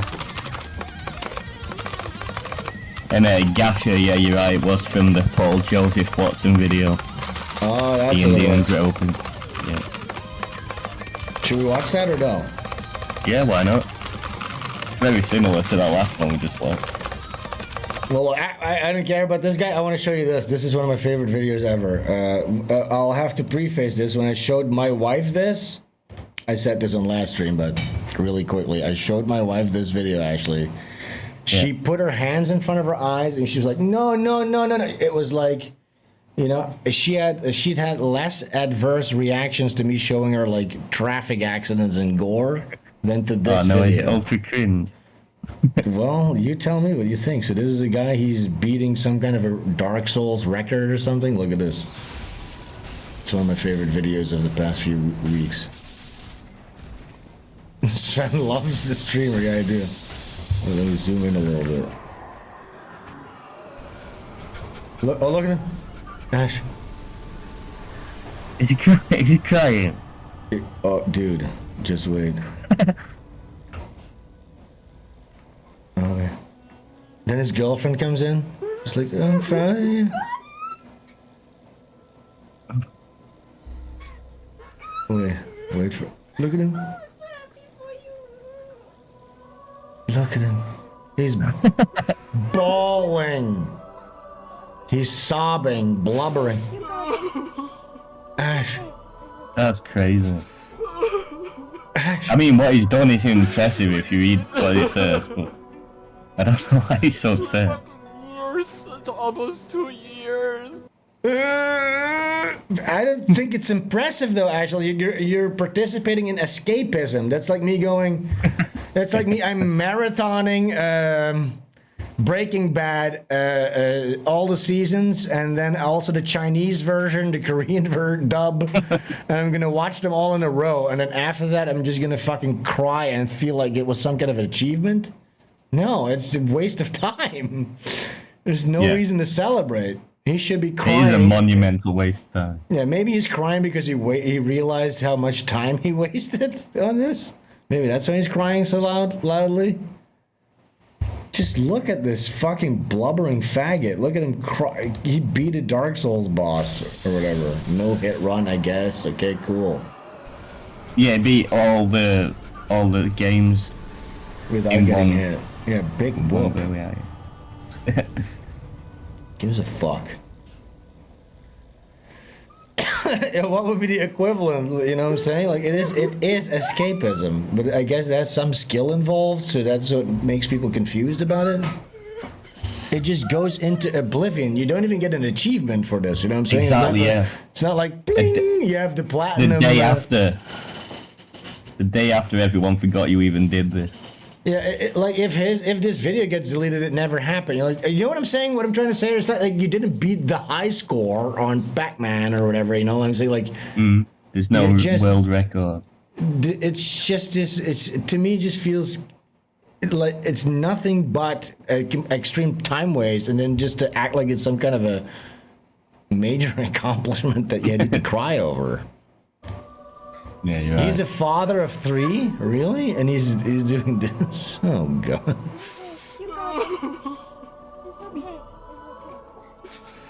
Okay, he has a girlfriend, that's one thing, and he makes money. So, okay, I guess he did make money off the stream.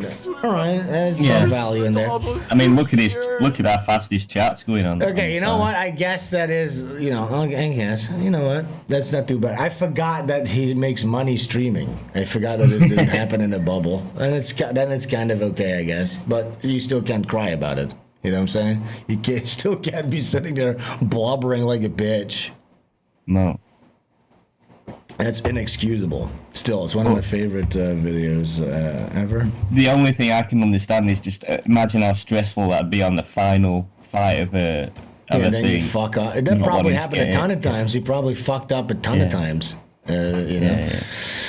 All right, we have some black stuff. Is it still Black History Month? No, it's over. Oh, man, we didn't really celebrate. You know what I realized, too? We had this whole dashiki Black Ash that we have, a Black Ash character costume, and we didn't even use it. Oh, yeah, that's specifically for the month of February. It's specifically for that month, so now what are we going to do? We're going to have to wait another year for that one to be able to make its re-entrance. Okay, so look at this. We have this, Ashley. Are you excited about this? It finally happened, a historical event here.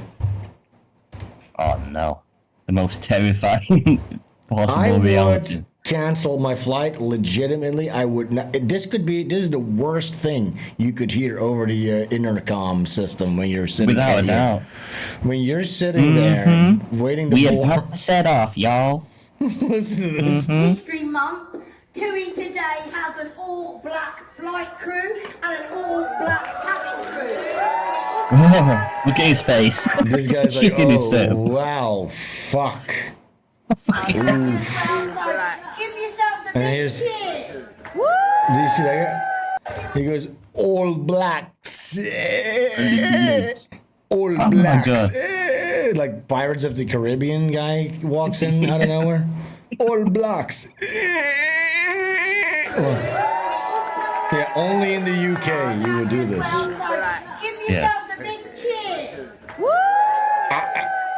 Why is that guy allowed on the flight? Look at all those white people in that UK airport. You know what? There's none. This is the only white guy that's boarding this flight, by the way. And he's leaving the country. Oh, there's a couple.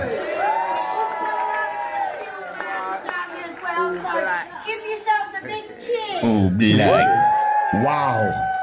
Wow. Could you imagine your life is in the hands of a bunch of fucking uppity, mean black people?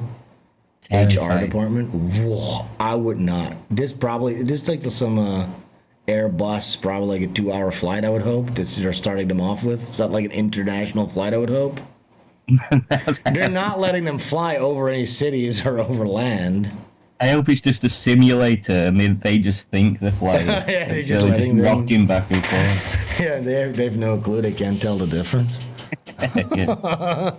What would you do, actually, honestly, if you're sitting there waiting to board and all of a sudden you get this announcement? 1000% not do it. I'm scared of flying anyway. I would 100%. I would take the L. I would even take my money. I don't care. I'm going to reschedule. And I want to have the insurance that I'm going to have like a nice white or an Asian guy flying this plane. Yeah, you know? Definitely. Someone a professional. I one time did this, and I'm not ashamed to admit, I had to go for like an ear exam because I had like inflamed ears. It's like years ago. Yeah. And I get to the hospital. But at this point, I lived in a city called Eindhoven, which has a lot of Muslims in there. And you know, these people, they use like the hospital for like healthcare, for like free healthcare. So they're always at the hospital. Muslims are always at the hospital. It looks like a bazaar. Like I walk into the hospital, there's like chickens flying around. There's a camel. Like I'm like, what is this? Is this the hospital? But I go to my the thing that I need to go for my ears, and I get like I see the name of the doctor on my form. It's like Dr. Shkrabeshkadesh or something like that, right? Or Shkrubungi Bungi something. I'm like, fuck this. Because there was a possibility they need to puncture my eardrum. Okay, that was like a possibility, which didn't end up happening. But I'm like, I'm not gonna have some fucking Congolese bongo player put a fucking needle into my head. You know what I'm saying? So I'm sitting there, and all of a sudden I see one of the doctors. You know, everybody's walking around, and I see like a black doctor walking around. I'm like, okay, I need to. I'm gonna have to do this now. So if this is my assigned doctor, I'm gonna have to be the guy that goes, sorry, I can't do this on the basis of I just don't. Sorry, I gotta go. You know what I'm saying? And I'm sitting. I've been waiting to get this treatment for months. And then when it's my turn, it's like, Mr. Stoffels, you can come in. And it was just some kind of a weird, like, Scandinavian guy, I guess. But his name was Kravash Kadungadush Kadubungu. I'm like, all right then. I guess we're good. So I didn't have to do that embarrassing thing. But I would have. There's no need. There's no need to risk your life or your health for virtue signaling to, like, HR departments. Well, you know what I'm saying? So yeah, it's not worth being healthy. Getting looked at by one of them. Yeah. Oh, look. So here's some new stuff happening too. Have you seen this? So we all thought that cancel culture, or no, what's it called? Woke culture was over now. But this is the newest thing. So in the new Christopher Nolan movie, and I don't know what the fuck this guy's doing. He probably got some like BlackRock money or something to fund this new film that he's doing. What is it called? The Odyssey. And Athena, the goddess Athena, is gonna be played by this person. What do you think, Ash? Great casting. Lupita Nyong'o. Yes. So I know. I'm sick of seeing this every fucking day at this point. It's getting so ridiculous. I'm just going to show you this one. You're not even going to believe this. Cerebrus Snape from the Harry Potter movies is getting a spin-off film, and it's going to be played by this guy. Can you believe that? Can you honestly fucking believe this? Isn't this just... What are we doing, dude? And then... I don't know. Selling his cells out for some reason. Look, they're saying, this guy says this, nah, fuck this shit. In Harry Potter books, Cerebrus Snape is described as a thin man with greasy black hair, hook, no, blah, blah. It ain't about racism. It's about staying true to the source material. And I said... He's about racism. It's about not wanting black stop being people. a pussy and say it's about racism, is what I said. Yeah, I'm getting a lot. I got 20K impressions on this. A lot of people are... You do realize Snape is racist. Just shut the fuck up. Shut your fucking mouth. Yes, we don't want black people playing these characters. We don't want them on the black screen, on the silver screen. We don't want to see them on the big screen anymore. It's done. Okay. In fact, they need to go back to Africa. We're sick of them. We tried. It failed. Never again. That's what we need to learn from this whole experiment. Yeah, and reparations, we need reparations, okay? They're a net negative on the economy. They cost everybody money. They're fucking everything up. They're entitled. They're complaining constantly. They take other people's accomplishments as their own. They're nothing but a problem. It's enough, okay? If you're a black criminal, I would say immediate deportation to Africa. Yeah, that's the dream, but... We're ruled by people who prefer blacks to whites. Yeah. So yeah, it's not happening, but one can dream. Have you seen this? Here's a man who dated. I love stuff like this. Look at this. Look at this. This guy is dating a trans woman, and he's trying to justify it. Now, I don't know what type of guy. He looks kind of... I don't know what type of guy this is, but listen to this guy. The hat would fool you because you think he's a cowboy kind of guy, but you don't really think of like cowboy guys as gay tranny fuckers, do you? No, but he has a certain physiognomy. He looks a little off, but... For dating a trans woman in 2025 of all years, saying that I am a homosexual for doing so. Yes, you are. And I think it's very bigoted, but like surface level. Tough shit. You hedged the wrong bets. So he gave up. He's thought, okay, look, culture is ripe. I'm a fucking bitch-made beta pussy. I'm just gonna date a guy. And I was like, wait, what? Nobody is accepting of this anymore? What the fuck? It's like, yeah, guess what? We're no longer accepting of this stuff. You're fucked. It's like, what? Oh, 2025 of all the years. Yeah, you stupid so a lot idiot. Of people criticize me for dating a trans woman in 2025 of all years, saying that I'm homosexual for doing so. Current year. And I think it's very bigoted, but like surface level to say such a thing like that, because women have many features. They have beautiful eyes. The thing that I love about my trans girlfriend is her beautiful eyes. It's a cock. Her beautiful eyes. Oh, yeah, her male lips. Her hairy chest. Her beautiful chest. What the fuck does that even mean? Does she have like a pair of fake ones on there on that beautiful chest, or what? Or it's like a muscular rib cage? Yeah, I'm wondering like how you don't know when someone's got a trans girlfriend. Now, not that it matters, but how many operations they've had to make them look at least somewhat like semi-passable. Remember that guy YOLO Swag? I had a whole debate about him, about how he was a faggot. And he's still in denial. You know what I'm that's saying? the thing. The culture made all these guys think, oh, this is all right. I can get a trans girl. That's fine. Look, everyone thinks that's straight. Not only that, you also had then the guy in the same vein, the guys that became trans, they took that leap as well, thinking, "Oh, look, culture's ripe for this." You know, we've talked about this many times. We went over those guys. There was like a couple of months where this whole slew of a certain type of YouTubers, like that Joe Goes man on the street interview guy, which was similar to this. He looked similar to this guy, physiognomy-wise, you know? Like a schlubby nerd, bottom of the barrel, white guy. He wanted to make it in the entertainment industry, but guess what? You're no longer allowed in a writer's room if you have a pale complexion or of European descent. So what are those guys going to do? Yeah, they're going to take the forbidden fruit and they're going to prune out. And now all of a sudden they're at the top of the hierarchy, right? Now this guy didn't have the guts or wasn't like sufficiently mentally ill or like traumatized to actually go through the surgery himself. So he starts dating one of them, you know what I'm saying? Because that's the next best thing if you're a pathetic fucking cuck, bitch-made pussy like this, right? So that gets you. He thought, oh, look, I'm gonna get all the social brownie points for being so inclusive and because this guy's a fucking fag anyways. And guess what? Yeah, nobody gives a shit anymore. You're not getting any of the benefits that would come with this. now you're just known as a faggot for the rest of your life. Stuff is about depopulation. Yeah, Lexi, you're right. LGBT stuff is about depopulation. Porn is about depopulation. Mass immigration is about depopulation. Hollywood is about depopulation. The music industry is about depopulation. It's all about depopulation of a certain subset of the population.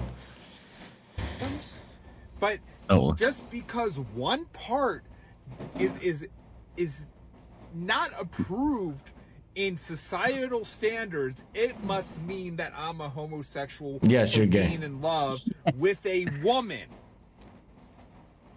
Are you telling me that this much real estate you can't overlook in a relationship?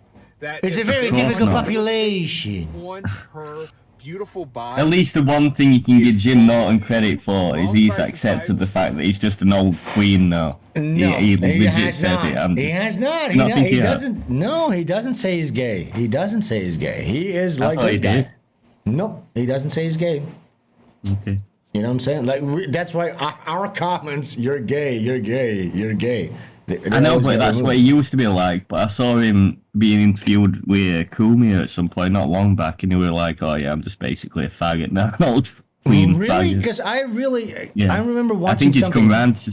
No, he must know. Everyone must be telling him. But dude, pretty recently, he was on like Legion of Skanks, and they were saying, "What would Patrice think if you blah blah blah?" He's like, "Come on, yeah, I know. Some people are like mean about it. Most people are accepting. Yeah, you know, you get the odd comment like, hey, you're gay. But these people are just ignorant. They don't know any better. It's like, yeah, no, you are gay. I don't think he came out of the closet. He wants to maintain this new thing. Like this guy, like, no, these are a type of woman."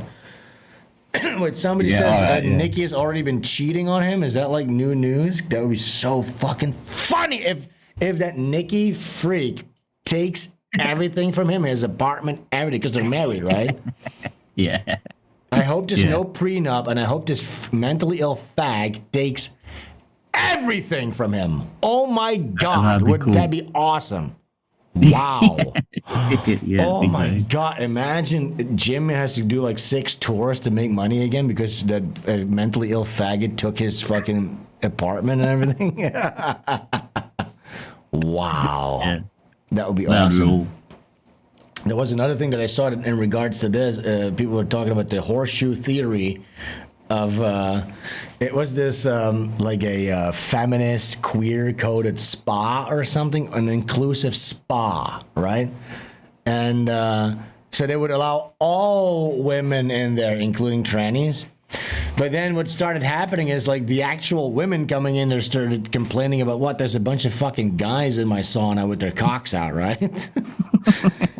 So then they had to do something.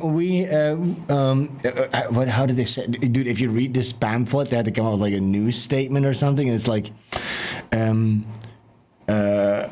they were gonna do like phallic inclusive nights or something. So they were gonna split it up into phallic inclusive. So now they're calling it like women that are phallic inclined or some shit like that. So they're horseshoeing themselves back into just segregating everything because it's just ridiculous to assume a mentally ill guy that put a pair of tits on his and wearing a wig can like shower and go into the sauna with normal women. It's just fucking ridiculous. Let's basically come back round to the idea we should have a room for men and one for women. Yeah, nature has a certain law about itself, and yes, it forces its way. It turns out you can't fucking manipulate, socially engineer this nonsense into people's brains. It's just not gonna work out. It turns out.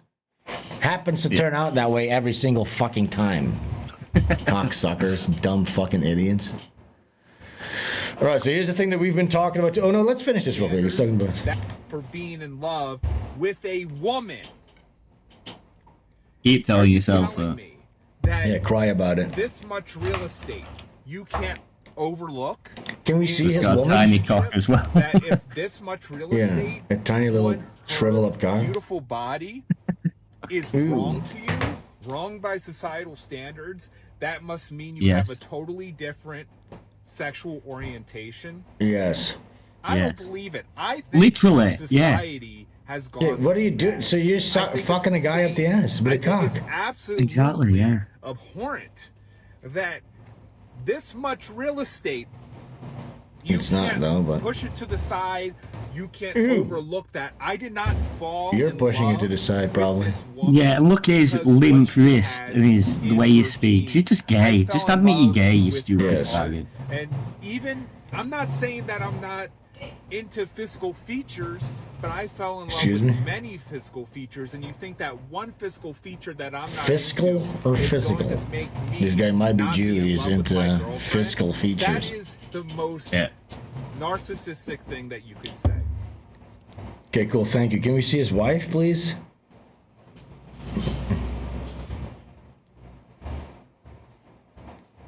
Flip. I really hoped somebody would have posted his wife. Okay, so we've been talking about the Ukraine war. I've said this from the very beginning, months and months and years ago, that as soon as the war is over, what is it going to be? It's going to be a Jewish vacation park. It's going to be like a smart hub city, same thing that they're going to do with Gaza and stuff like that.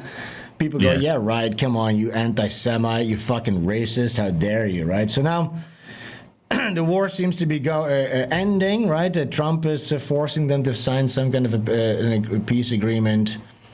And, well, look what's happening. This just in. So the Ukrainian population has fucking genocided itself for nothing. And now with all the people gone prime real estate, look at this. It's Ukraine today. Oh, who would have thought? Oh, whoopsie. Roll back the tape. I've been saying this for years. For years. I've been saying this since the start. It's evil, isn't it? just get all these Ukrainians to die for their country, quote unquote. Yes, that's the way they did it. So the bankers, I have an article about this. I haven't read it, but we can check that out real quick. That theorizes that, you know, as always, the bankers started the war to free up some prime real estate. Greater Israel. There they come. Oy vey. It's funny, these Chinese accounts, like they're like there's like a Chinese account that translates every single AmericaMan comic into Chinese. Do you know that? That's awesome. Isn't that awesome? Is it like an AI or an actual No, it's guy? like some China man, like there's some kind of fucking psyop, some bot, some fucking anti-American thing. You know, they're using it as anti-American propaganda in China. Cool. That's fucking awesome. I love that shit. Okay, look at this. I love the music.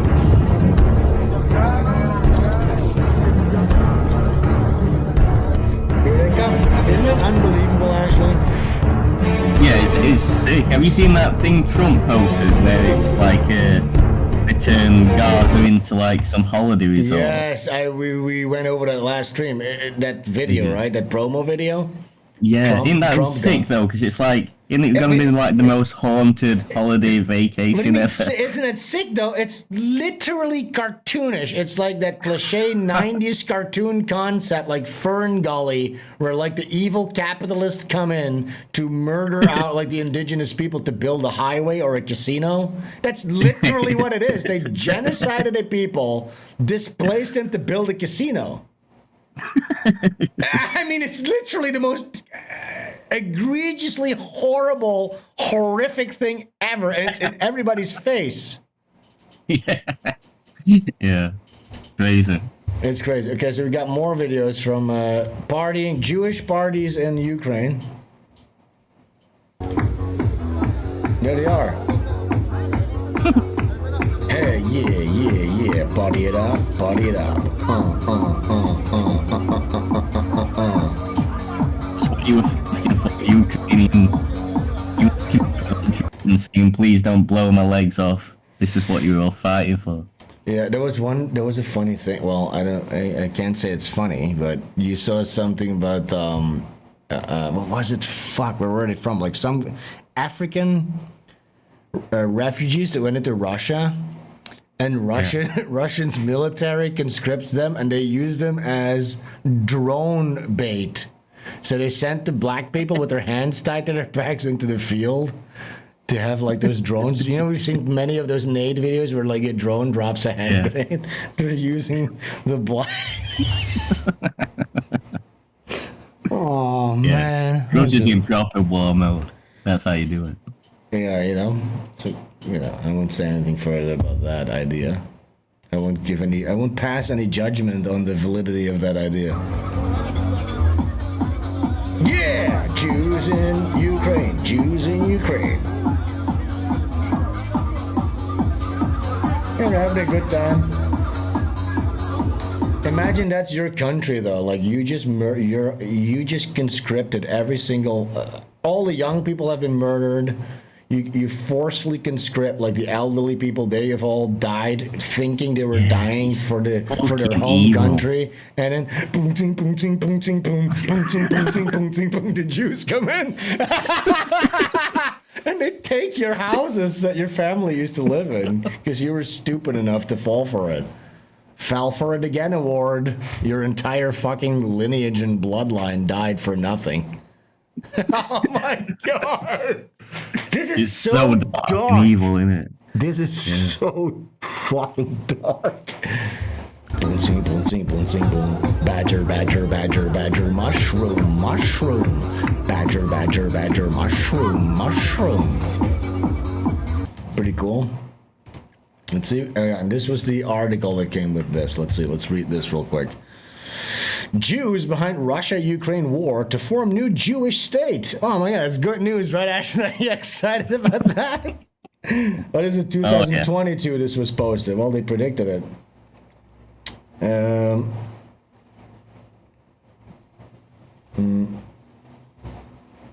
The West has forsaken the Jews because the Zionist project will fail. Okay, so this is like a backup plan. It's like a second destination, basically. There was something about, look, I don't know the details necessarily. I've talked about this before. I researched it before, but I forget what it is exactly. But it's like Ashkenazi Jews come from around that Ukrainian area or something like that, and they're reclaiming what they think is their land. Same thing that they're doing over there in Gaza. The Jews behind the Jews are the ones behind the Russian invasion of Ukraine. Their goal is to create a new Jewish state to replace the failing Zionist project of Israel. Palestinian Islamic scholar Robert Nassar has claimed, as reported by Middle East Media Institute. Nassar, okay, let's see what Nassar has to say real quick. Love Nassar, great guy. Great guy. If it was Shane Gillis, this would be my my impression from Greg. No, never mind. You know what I'm saying? Yeah, well. When you do a Trump impression, you kind of just need to bail halfway through because you're too embarrassed. That's the Shane Gillis method of impressions. You just go, oh, you know. Is he good? Oh, never mind.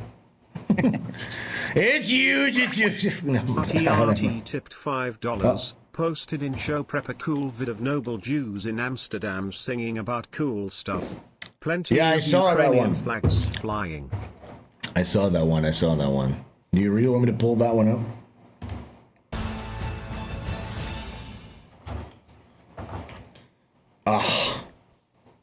هؤلاء لا يعترفوا الا بالقوي. فإذا كانت الأمن الدولة The security of the state depends on aligning with Russia or at least being neutral. لا عليهم حتى لو They will do this even if it means sacrificing Ukrainians. في كتاب لأحد The اليهود false Holocaust. Wow. عرضوا عليهم الآن مقابل $5 من كل يهودي، فنظروا وجدهم معظمهم كبار في السن، قالوا لا نريدهم الآن.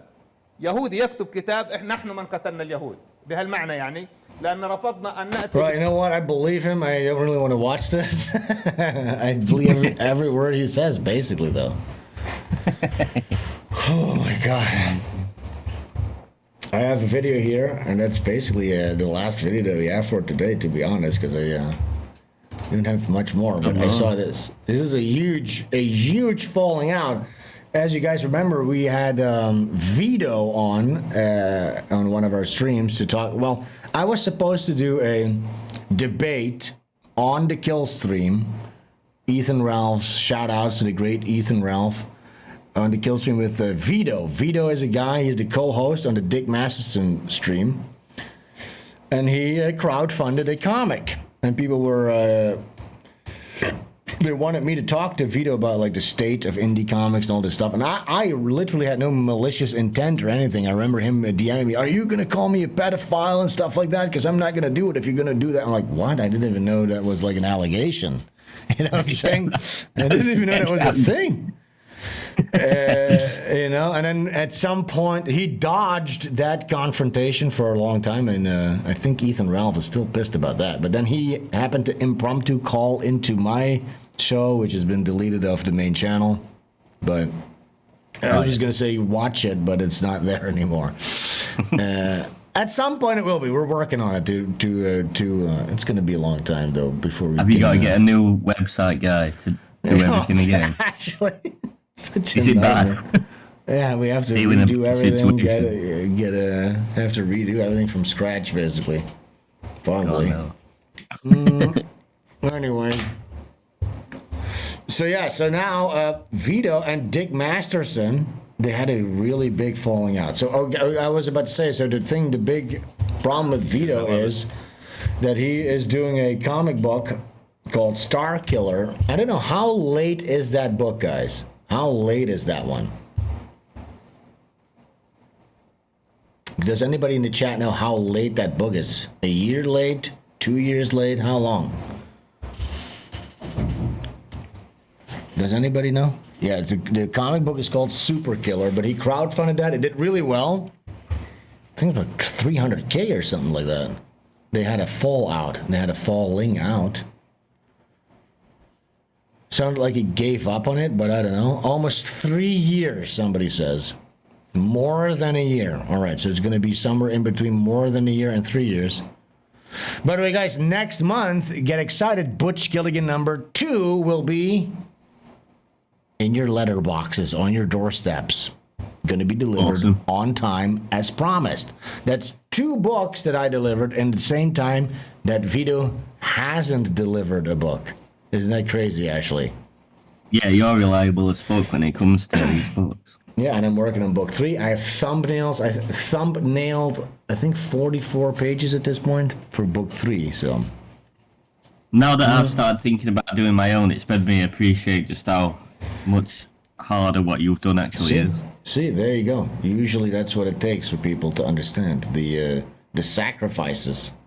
Yes, it's so not easy to draw and design a panel of interesting images. Of course not. You know, if you really want to, you need to learn about like composition, about visual storytelling, all this stuff. You know, but that's the thing. Like when I worked at studios and stuff like that, I was studying books about like storyboarding and all this type of shit. You know what I'm saying? So all that accumulated knowledge is being put into creating a comic book. And by the way, Butch Killigan #3.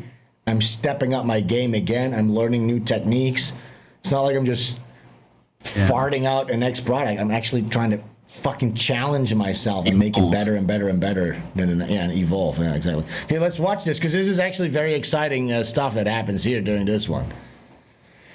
I love it. Cameron for 2. What era do we live in this week? We live in the era of childish things, and So Dick this is getting Vito, upset of when I course. mention he sells Pokemon cards.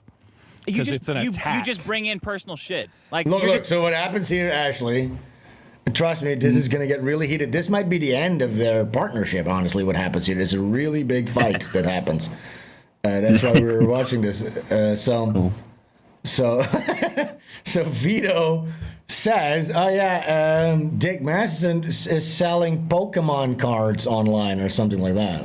Which apparently was something that Dick Masterson didn't want to be revealed about himself. If I understand this correctly, I'm not sure if that's really what it is. Because so Dick goes, what the fuck? Why are you like revealing personal shit? And guess what? Babe, what? Beer. Oh, my wife got me extra beer. Give me a second. 1 second though. Shuck and Gonna be drive. well. By the way, do you guys like my kimono?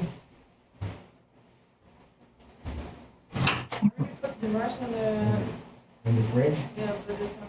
Where's Trevor Mossy Gorman? I don't have time, babe. We're leading into something. I can't. No, sorry. I would love to after this. It's only this. Thank you. It's good. Oh, God. All right, I'm back. 1 second. My wife forced me to try her food. It's really good, though, but... And she brought me beer, so what? I can't really complain. What was I talking about, Ashley? Oh, God, is this one of those moments?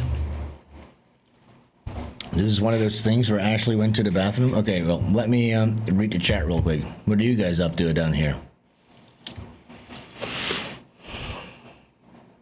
Dick talked about his Pokemon cards on his solo show. Okay, so what's the conflict about? Because this gets really bad. Okay, look, is this a real falling out? I don't want to spoil it, but I watched this, and it was so crazy that I felt I need to bring it to this show because it's really exciting. I think they're done, man. I think these guys are done because this gets really bad. Ashley, are you back? All right, we're waiting for Ashley. He's taking a little piss break. Yeah, my wife did some cooking. Oh, there you are. All right, we're going to get into this. I'm not exactly sure what happened. Okay, Ashley, trust me, this gets so bad. We're going to watch the whole thing. It's exciting, okay? Get into this. Yeah. So I don't know exactly what happened. I think it's about Dick is doing like selling Pokemon cards or something. And he thinks that's embarrassing or something. I'm not sure if that's the case. Let's find out. And then yeah, he reveals that, and oof, he's gonna get destroyed. 2. What era do we live in this week? We live in the era of childish things, and Dick getting upset when I mention he sells Pokemon cards. Because it's an attack. You just bring in personal shit. Like you're just like a typical Every time you Why is argue with that anybody, personal? you What- bring in other Do people's people personal not shit. know about Collector Crypt? Is it a secret? I thought you've talked about it. You bring in other people's personal shit when you are losing an argument. That's you. What? That's you. That's you to a T. It's And gonna you're, get you're worse. laughing with duper's delight because you know it's fucking Can you true. make a list of what is like too personal for me to bring up on the show? It doesn't matter. You'll do it. Like, this is the thing about you. You will just do it no matter what, and then act cute when you get caught doing it. So, you want to get caught doing it. Everyone's used to it. Everyone knows you're gonna do it. Everyone's prepared for it. So, and your example is that I said you sell Pokemon cards, and that's So he's acting a little coy. He still thinks, you know what? He's gonna regret this because Dick is not happy. Trust me. Oh my God, this is gonna get bad. it's a personal attack on you. Yeah. Get fucked. Dean Shock for 2. Thanks for the laughs, boys. Thank you. G Money. Why are you laughing? No, there's no reason to laugh. You see the anger in Dick's face when he said, "Oh yeah, get fucked." He's not catching the hint here. Yeah, you don't do G Money Man Pants for $14.92 for 5. 2 more It's so episodes, personal. boys. It's 2 so more personal. episodes until all this toxic positivity makes Vito cry again. Yeah, Vito's dealing with his compulsive hoarding by pretending to be happy. It's work. It's amazing. It's doing fucking amazing. I had a lot of fun last night, son. Magic. Yeah, so this guy, he is one of those guys who goes to like market. There is a problem with a lot of these guys where they do hoard plastic. And, like figurines Like, and like toys games and stuff. Yeah, toys and like old video game cartridges and stuff. Look, I understand. There's something fun about that. I had like in my old place, I had like one of every console, and I had like the games that I really loved as a kid. But when you have your whole again, there's a balancing act here, right? If you go to markets and thrift stores every week and you make that your whole thing. Because it's like, how often are you going to play this stuff? You're literally just buying shit compulsively to put it into storage, and you think it has some sort of a value, which it doesn't. You know what I'm saying? Yeah. Unless you're buying like games and stuff like that, or like LPs and stuff like that you actually enjoy, that you'll actually listen to, or that actually have some kind of a nostalgic worth to it. Don't dilute yourself into thinking you're collecting a valuable commodity that someday is going to be like worth a lot of money and stuff like that. Because these guys. I could show you examples of these. There's like video game hoarder YouTube channels. I watch them, by the way, because it just is an enjoyment in that. Forget what these You mean guys are those called. guys who like go collections and they build collections to like go to like flea markets or whatever? There's these channels. What are they called? Yeah, let me show you this real quick so people know it. Because I think Vito is a type of guy like this. Fuck, what are these guys called? Does anybody in the chat know? Can you look at the chat real quick? I forget what they're called. Yeah, does anyone know what those kind of guys are called?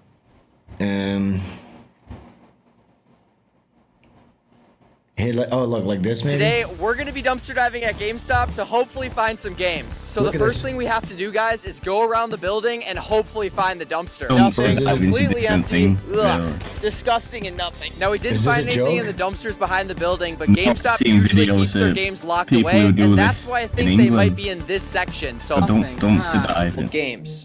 For example. But not impossible. Hopefully. Is this a joke? That must be a joke. Okay, wait. There's a No, Game unbelievable. Chasers. Game Chasers, I think they're called.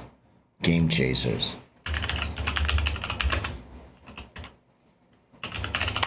One second, let me show you this.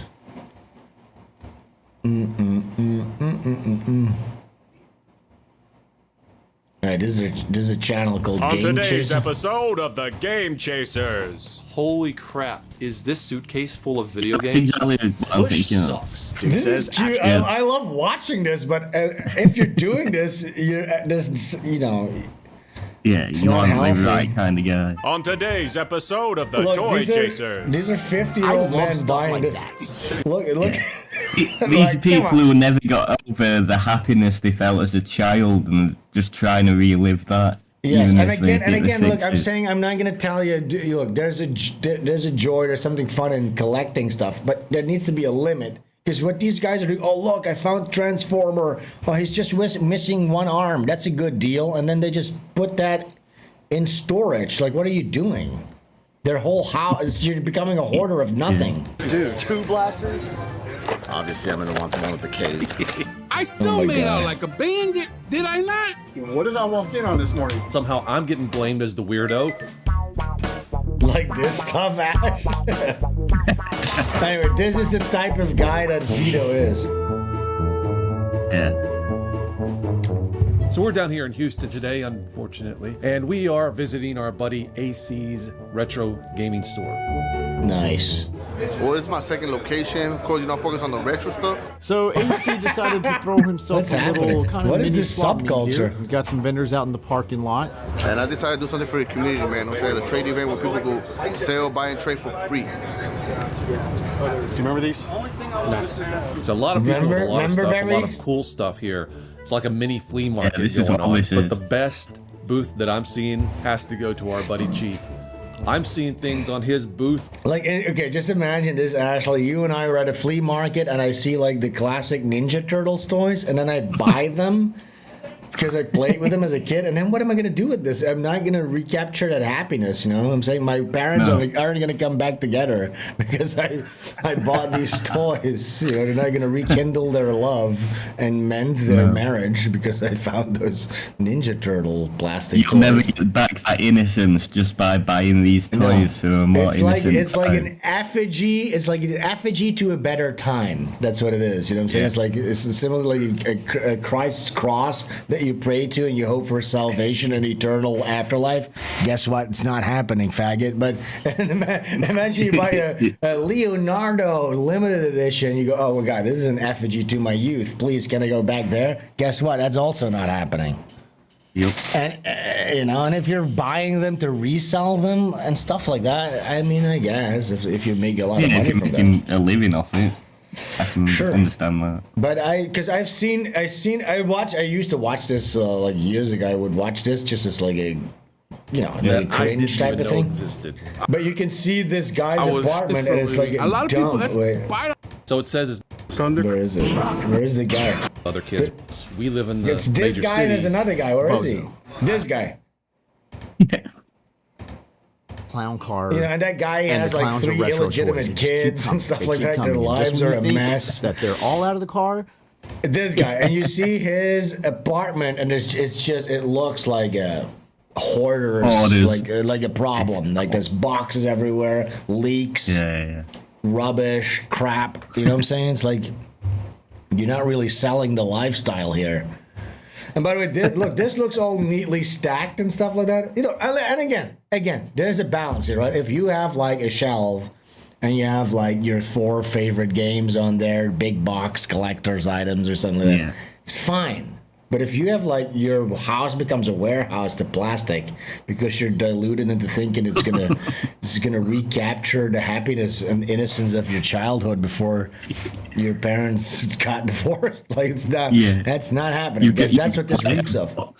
You got like a box with 20 of the exact same Star Wars toy. Yeah, exactly. Because Because that's what this is too. It's like framed. And okay, look, I found like. He-Man action figure, Star-Lord or whatever, and then they show the figure and they go, I remember playing, and it's like, it's framed as, then they start talking about their childhood memory that relates to this toy, and it's kind of, there's like a sadness to it. There's like a really pathetic sadness. Here comes to this whole thing. Saddlebags. And it looks natural. It's so funny. And you know what's funny too, I think? You remember like in the... This must have been like late 2010s. All these types of YouTuber guys, game review, game collector YouTubers who were getting really big, like Angry Video Game Nerd and all these guys. And they all started crowdfundings to make their own movie. Okay, so you had the Angry Video Game Nerd movie. Because these guys, next to their interest in like collecting toys and nostalgia stuff, because they're making videos, they also happen to also typically be like video nerds, you know. They were like the kids, filmmakers. Yeah, so then they're like aspiring filmmakers, and I think these guys, like the video game dumpster diver guys, they also had like a crowdfunded movie. I think. Wait, let me see this. This is real, if I remember this correctly. Gamechasers, like who would watch that? Gamechasers movie, like, oh my god, yes, oh my god, this is awesome. Liz, you guys should watch this. Look at this shit. Oh wow. Yeah, we need to buy that. Can we buy it and watch it? Yes. Look at this. Let's watch the trailer for the Gamechasers movie. Hey, I got an idea. My cousin Eusebio, he's a torso right now because of an electrical accident. He gets $3K a month from the government. Hey, and now he doesn't have to do anything. You know, I bet there's 0 women in this cast. Wait, what? Yeah, There's no any women. women in this cast. No. Didn't know any. Great lifestyle. Now you can open it up early. Oh, I know. We're wrong with the Don't rules. tell him as a kid. Wait, what? In NES? I can't believe you got the best video game system of all time. I think I could play this forever. Oh, that's kind of cute. Thanks, Papa. You're the best. You're welcome. I miss him, man. Look at brothers. Wait, what? Those two are brothers. I don't know, maybe. I didn't think they're brothers in real They look life. so different. But also, they did something really bad here cinematographically because look, that's this guy, that's the other guy, and then when it fades, they switch places. Motherfucker! Look, you understand what I'm saying? Yeah, definitely. Like, he should have understand been what on you're that saying. side. What are you doing? That's basic 180 rule type shit. Oh my god. Hey, did you still have that NES your grandparents gave you? We should hook it up, dude. It's been forever.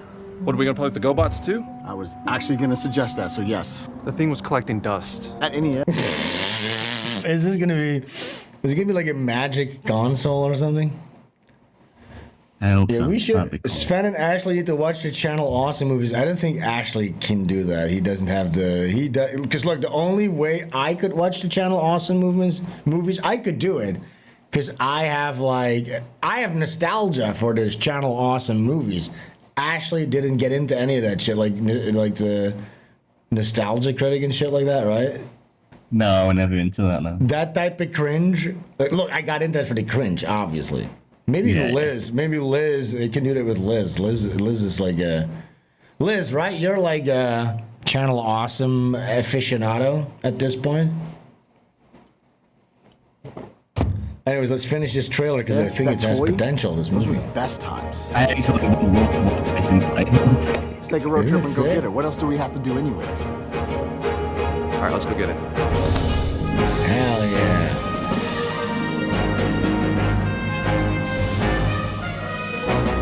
We need to keep our eye on them. Trail them. See if they actually find the NES. The evil Jew bad guy. This movie is fucking based. I just really want to thank you for letting us come along on your trip. Our new company, Ghost Getters, really needs this. I once saw the ghost of an old man in my backyard a few months ago. It's like Gen X.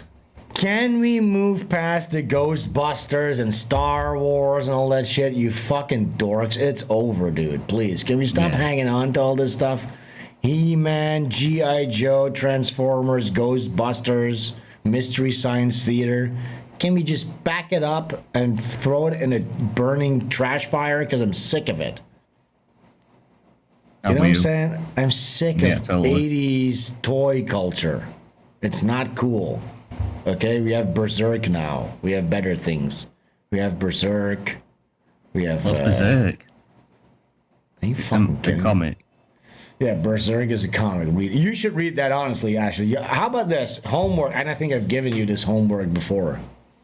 Oh, is it like a motion comic? Because I watched that Watchmen motion comic and I actually really enjoyed it. They might. I'm willing to bet that they have a motion comic, but I don't think that is the preferable way to enjoy that.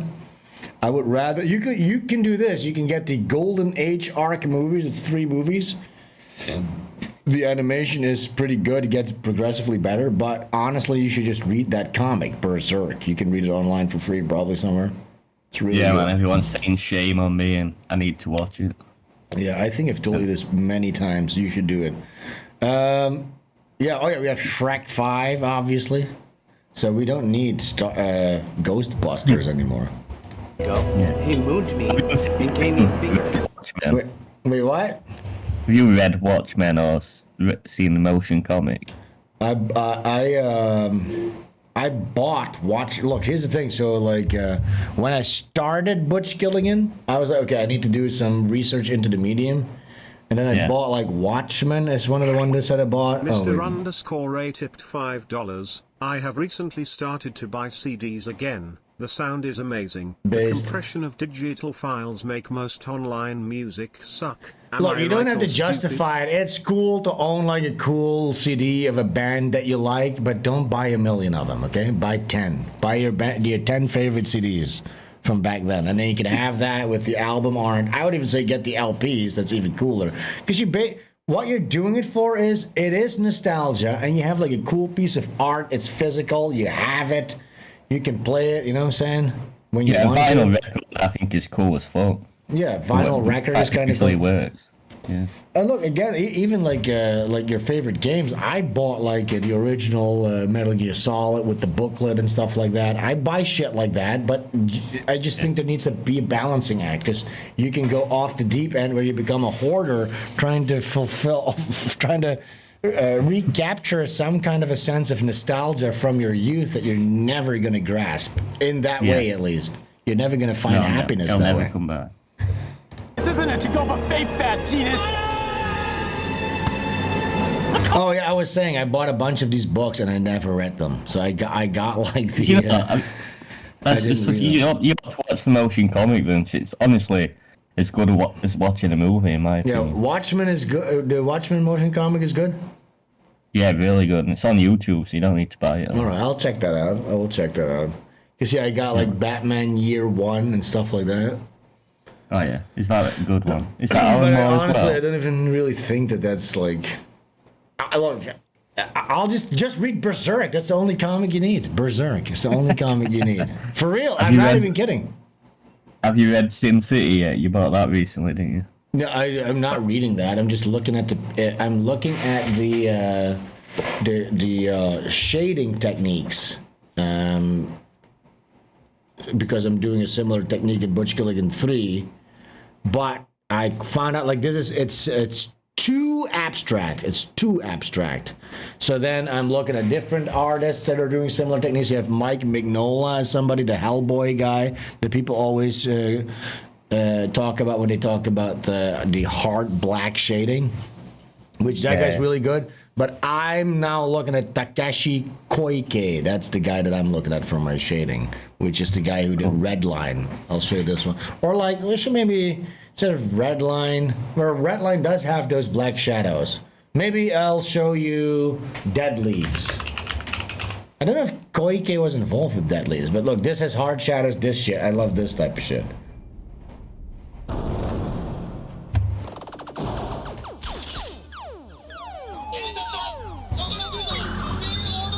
This is very bad quality. But do you see the hard black shadows? Yeah, I like it.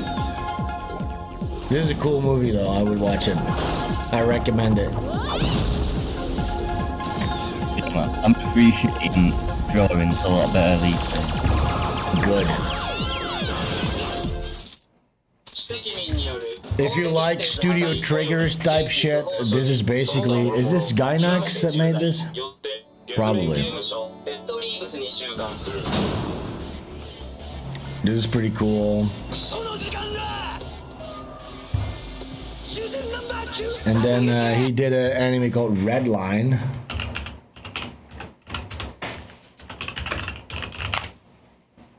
He did this. Look, you see the shadows? This is the guy I'm studying now for shadows. From the director of Animatrix World Record and this Paprika comes one of the most exciting and visually inventive films in years. This movie's mid, by the way. This movie looks amazing, but it's not a great movie. Shite. In my opinion. I think this kind of fucked that guy over, this director, because he made like Ninja Scroll, fucking Vampire Hunter D, all those fucking awesome movies. It looks amazing, but the story's not that good. But you see the black dark shadows, the harsh.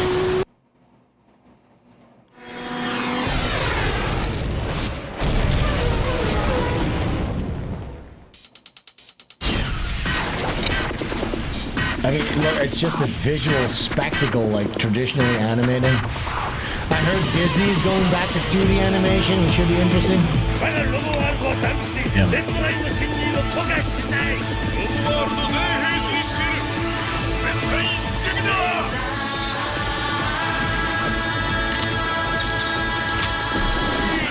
Anyways, let's finish this trailer. I was driving it, Morton.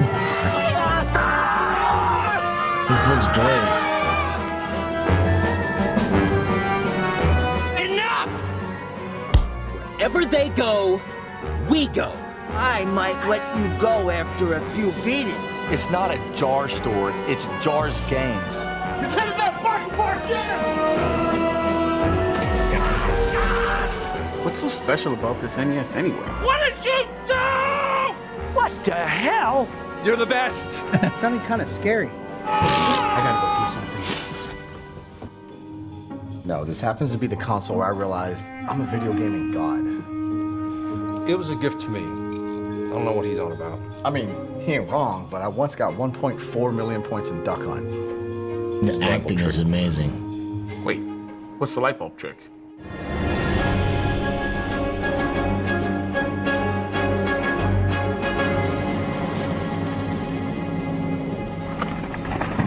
That's great, right, Ashley? Oh, yeah. Classic. Gator The acting says, is impeccable. Go ahead. yeah, man. Gator says, does everyone get fat in their 30s? I have one more year. I have started getting fat, me, you do. Oh, and I've yeah. never been fat in my life. Yeah, but why is that? Because we're drinking beers all day long. Yeah, too many beers, definitely. Yeah, that's probably one of the main things. Plus, yeah, I'm eating, like, dude, my fucking wife, yes, I don't know what to do. Like, her cooking is delicious, and I got her a, what's it called again? Air fryer, and she made, she made, what is it, like, some kind of a almond chocolate banana bread? Wow. And I ate half a loaf of fucking banana bread before bed, blah, blah, blah, blah, Yeah, while I and you was just drunk. eating, like, different meals every day. Yes. It's crazy. It's too much. I'm drinking and stuffing my face. Okay, look, we need to get back into this because it takes a while, but trust me, it's worth it. Because okay, so we have a good idea of what the type of guy that Vito is, of course. Now, Dick, he's an alpha man. I look at this motherfucker. He's similar. Look, we're both wearing kimonos. You know what I'm saying? Dick doesn't take any shit from a fucking nerd like this. Those magic cards on the Yeah. Why are you so negative? Oh, look. Why can't I just be happy? Why? Look, he won't even look at him anymore. He's just going, yeah. Shut up. Look, let's Pretending to be happy. It's work. It's amazing. It's doing fucking amazing. I had a lot of fun last night selling magic cards on the Yeah. Why are you so negative? Why can't I just be happy? What is this? Pigeon fight. Plumbo for 5. I do want a mother's milk. I am excited. We'll come by my stream tonight where I'll talk about more of Dick's Plumbo, it's always private Plumbo life. then. I'm gonna have more personal attacks. I mean, against I Dick do know that you Masterson. do. Like, I've made a decision to cut you out of stuff because I know that you do that. I've Like, made if a you ever get decision pressed, you to- will gush personal shit. What are you talking about? Who you are. That's what you do. You're laughing because you know it's fucking true. I literally. Yeah. No, I have no defense. I know. Okay, It's all gonna right. get Total worse, it's gonna get overreaction. worse. So you can't. Pop quiz for 20. Here's some money for mother's milk. Just throw it out instead of shipping I it think to I'm me. pretty good about Blue not waffle bringing for up 5, private unbreaded. shit or personal No, shit. you're totally the worst. What did I ever bring up that was Vito's personal? Gaia's Cradle for 3. Vito just released the comic already. No one gives a fuck about the comic anymore. Pay off the Swiss. Ooh. He The says, Dick's definitely actually pissed off now. that's fucked. He says nobody gives a fuck about the comic anymore. Now you'd think he'd leave it at that, but no, it gets way worse. Look, and he's like, I'm stuck here in this situation. 5 for nothing. Thank you. Connor Bridson for 2. I need a voicemail message. Vito release. Super killer. Justin People know Broderick for about. 5. You've talked about Collector Crypt. That's not like secret, right? Yeah. No, I'm asking genuinely. We should. Oh, genuinely. Oh, I'm asking genuinely now. This is me being so genuine. I thought you've talked this about wrote it. me into a conversation about this so we can litigate it. Here we go. Oh, what's the game where we smash all the toys? What is this? Oh, yeah. What's in the box? You know you want it. I think he's gonna. I think Dick is going to smash one of Vito's collectible games with a hammer or something. So get on the scale or I smash it to shit! Vito's booty, Vito's booty, Vito's booty, Vito's booty!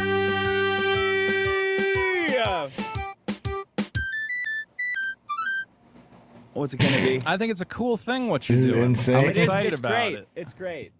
It's not an attack on you. Yeah. Oh my god, you can tell that How you doing, Dick is buddy? over What's it. what's? I'm great. Yeah, you must have I know exactly what you're doing.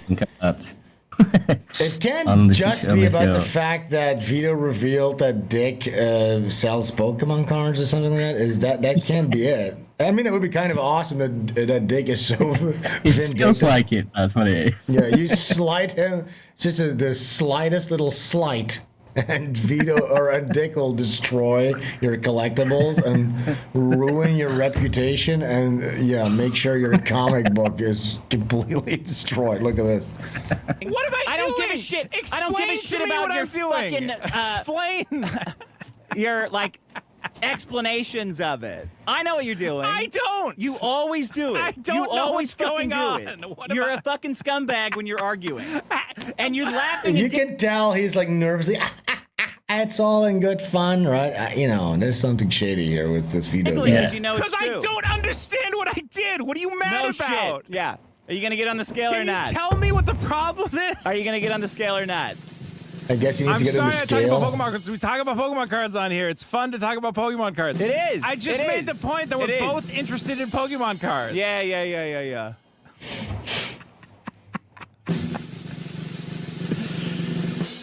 Well, I think we should. We got the second camera set up. Uh-huh. Why don't we smash? Can you smash? Oh God! Oh, don't smash the phone! Oh my god. No, not a Neo Geo! No! Oh my god, the whole desk is getting destroyed. Cool! Oh no!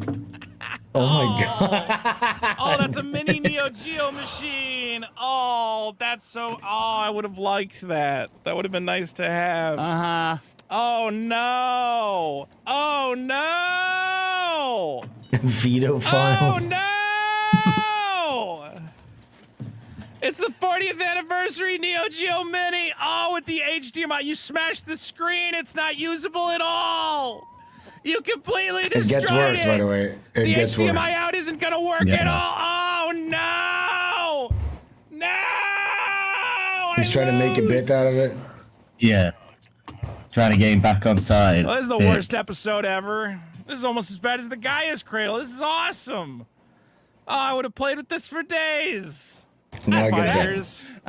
I could have been playing Metal Slug tonight on this little guy. I know, it's cool. I could have streamed from this thing. And now it's destroyed. Here, wait. Put it in front. Just grabbing the beer, I mate. want everyone to see what what you did to my tiny little arcade machine. You did it. You could have just got on the scale. I know, but This is one of the first ones somebody sent in. that you were like, this is cool, and he would like this. Yes. It looked cool. It did look cool. All right, they destroyed seem the like they're still box, having though. fun. Why'd you destroy but- the box? Funnier. Now we gotta get another box. Oh, we. Another we. What an episode. Well, It looked expensive. yeah, things like $80. It's a nice thing. Oh, it's $80? 80 to $100. Well, Destroyed a good toy. I should lower my thing real quick. Are the batteries still good? I'll take the USB cord. I can use that. here you go. There you go. Nice. At least I get a nice little USB-C cord out of Get it. stickers. I forgot to Ooh, okay. lower my Hey, the screen stickers for are the still whole good. thing. Is that the bit? No, you wait. go. Well, I'm it's gonna very get excited the for, confrontation is gonna heat up. Hackmania? Our ongoing About, podcast relationship, which is full of joy and trust. Here you go. Here you go. No, there's none. Honestly, this How might is be there the not- end of their relationship. I think. none? Why There's is there no trust? Nah, you can't trust liberals. He's too you really late can't. ways Okay. to You really can't. so is Vito a guest on the show? No, they're a co-host. They're like permanent co-host. This is like, what is it called again? The biggest problem. Like, but you can tell this is gonna get really bad. It just sucks that they left this fucking text over the screen because we can't really read Vito's micro expressions as much as he gets more and more uncomfortable as Dick really disassembles his entire scheme. But listen to this. This is so uncomfortable in a good way, in the best possible way. So if I become more of a Trump guy, you can. No. You really, liberals There's will really no fuck trust. You. No. How have I fucked you? Who fucked you? How did I fuck you in any way? Here he goes. Vito, you got to learn to. Well, I mean, you don't, but you learn to see things coming a mile away. You are just projecting past betrayals onto me. Like that gaslighting shit. Okay. Exactly what you're doing now. You're just like, no. So you're waiting for me to make a documentary about all the things you've done. I'm not waiting for shit. I'm not waiting for shit. I feel like I'm being judged for the sins of other individuals. No, it's you. What did I do? You throw people under the bus. Who? And you fuck. Who? Everybody. You always do everybody. that. You always everybody. do that. Everybody. Yeah, it's right. It's Who true. have I thrown under the bus? Every single person that I've seen you argue with, you rope in other people's personal shit. I didn't rope in anything personal. There's nothing yes, you personal. Do. Yes, you do. What I've personal thing? Okay, I've seen it. Okay. I've seen it. I have told you many times, hey, if there's ever anything that you think is too personal a topic to broach on the show, That's you can insulting. let me know. It's actually insulting for you to even say that I need to tell you what's too personal. Well, I don't know. I don't know what's too personal. That's what's dangerous about you. You pretend not to know. Sometimes. And then you fuck people over and you giggle about it. How have you been fucked over? How on earth are you fucked over by anything I've done? You couldn't You're fuck not me over. Fucked over. You couldn't fuck me over. But then you there's do, no problem. But you do fuck over people, other people. Who have that you can I fucked safely over? fuck over? Who? You fuck people over constantly. Every time I fuck ask people you over. for any example. You fucked over Ethan Van Sciver when you said, "Oh, he used my notes." That was I totally did not inappropriate. fuck him over. Yes. Okay, so this is something that happened. So Ethan Van Sciver apparently, Vito went over. He gave Ethan Van Sciver some notes for a re-release on Cyberfrog, and then. And then after, so Ethan Van Sciver told him, this is all in private, okay? Ethan Van Sciver, okay, you know what, those are some pretty good notes. I'll actually incorporate those probably. Thank you so much. And then Vito came on one of their shows here. It's like, by the way, seems like there's going to be a new Cyberfrog coming out with some improvements. And I was like, what are you talking about? Well, somebody might have taken some of my notes, right? Just like a little cunt, taking credit. Yeah, and then Ethan Van Sciver got legitimately pissed, and rightfully so. And he was like, listen, whatever notes you gave me, I'm going to reverse it. I'm not going to do it because what you're going to do, you fucking cunt, when this book comes out, you're just going to muddy the waters and say, I actually did all of this, just like a little cunt. Yeah. You know what I'm saying? So that's what Dick is talking about here, which, yes, that's a legit problem. That's a shitty thing to do. You know what I'm saying? And I would advise, Ethan, you need to, that's why you sign NDAs and stuff like that when you do editorial stuff. You did. You totally fucked him over by saying, oh, I gave Ethan Van Sciver notes and then he used them. That is... I don't think he used them. He decided not to use them. But it's you fine. said that. You're right. right. I was wrong. He didn't use my notes. You're always wrong. There's no point in arguing with you because you're always fucking it's getting wrong. Worse. Look at it's your life. Worse. Your life is a testament to your decisions, and it's fucked. I don't think totally my life is totally Your fucked. life is totally fucked. You had listen. Okay. You had this a gets dream setup with Super Killer. Right. Oh. You could have had an amazing comic. Right. It could have launched. You could have lived off that shit for years. Sure. Right. It could have been a big intellectual property. Right. But I didn't get it out quick enough. You totally ruined that opportunity. Sure. Well, I don't think it's completely ruined. It's ruined. I don't think so. It's totally fucking ruined. It's over. It's done. It's over, he says about his comic. Okay, let's actually see Star Killer. Where did he get this fund? Or what is it called? Super Killer. That's not good. But look, here's the thing. Good on Dick, because is he going to stake his own reputation for somebody like this? Because, yeah, he fucked up. This guy fucked up. Super killer. Did he, like, take loads of money off people and just never make a comic for them? Yeah, here it is. So he made almost 200 or 120,000 USD. Okay? And wow. 2,203. How could that not be enough motivation? I'd get 10 comics done for that money. Okay, but here's the thing, Ash. Here's the thing, though. So with these types of guys, they don't understand. First of all, he's a talentless hack. Now, he might know how to write. I have no respect for just writers, okay? You need to if you're going to be a comic book guy, you need to be put in the work. The writer's room is the worst thing that ever happened to the arts, to animation, to comics, okay? That's something that John Chris Falusi brought back, creator-driven cartoons, and that made some of the greatest cartoons of our recent history, okay? Whenever you give writers the power, you get HR departments, you get like people who don't know what they're doing, you get like Twitter opinion makers, you get feminism, you get all that fucking garbage, okay?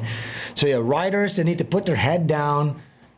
You know, you can be a good writer, but prove it. Do something with it. And then here's the thing, what these types of guys do, the mistake they make is they front load all the accolades, all the applause. I've talked about this many times. Just psychologically, it's not a good thing. Where you come up, you release a little bit of a concept art and go, look, this is my idea, and then on the basis of whatever podcast personality clout you have, people will throw money at you, and then it's like, oh well, I got my reward. And look, it's unnatural for a person to have your rewards front loaded before you put in the work. You know, you need to toil the fields, and then afterwards you get the fruits of your labor. That's the proper natural order of things. You can't get, if you give somebody all the fruits, then it's like, why should I, psychologically, it's like, why should I put in the labor? I already got the fruits, right? Exactly, yeah. And that's just human biology. And so I personally, and a lot of people do it this way. It's fine by me. Personally, I like to finish my comic for 99%. There's always going to be some editorial stuff, some little things switched around. But the comic's done. When I do a crowdfunding, my comic's done. And then you never want to be in that position where you haven't got the motivation or the ideas needed to finish now, the of comic. course, I'm an exceptional case because I have my whole spirit is aligned to create this big Butch Killigan 9-book epic saga. You know what I'm saying? Yeah. Even if you would take my money, even if you would come in here and steal my money, I'd still be making this book.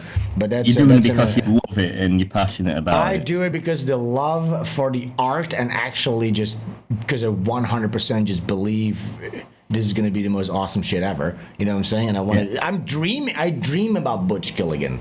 I dream about the narrative. Right now, when I'm working, and as I'm working, drawing pages, thumbnailing, I'm listening to podcasts or like scholarly books about like writing structure and stuff like that. Then I'm reworking my book. When I'm not drawing, I'm pulling up my scripts, rewriting my scripts. I'm fucking engrossed in this entire fucking thing. I'm editing my trailers. I'm making a trailer right now because in April, everybody's going to get their books. Everybody who backed the book is going to get their books in April. Then I reprinted a bunch of the Butch Killigan #1s. We're going to restock the fucking web store. I'm going to make a trailer for that. I'm working on a fully animated trailer, by the way, for the launch of book 3. I'm fully engrossed in this. I'm not even thinking about the money. The money will come later. I'm going to prove myself first. You know what I'm saying? Yeah, man. Do something you can actually be proud of and want to put out there. Yeah, and then after I've proved myself and I put the work out there, then I can get the reward. That's the proper natural order of things. You shouldn't front load your reward, and especially if you're a fat fucking incompetent slob like this fucking nothing faggot. Sorry, that's maybe a little bit too hard. But, you know what I'm saying? It's just like, fuck you, dude. Go collect little video games. So this guy just stole $100,000 from people. It's 2023. He completed this campaign. What is that? July 2023. How many months? How late is this guy? 2.5 years? Yeah, something like that, yeah. Yeah, that's unacceptable. You should be extremely embarrassed. And Dick is right by saying this is over, it's done. You've squandered. Because it is ruined. Because here's the thing.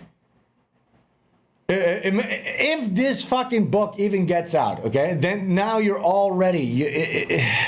there's so you're much... on the back foot, yeah.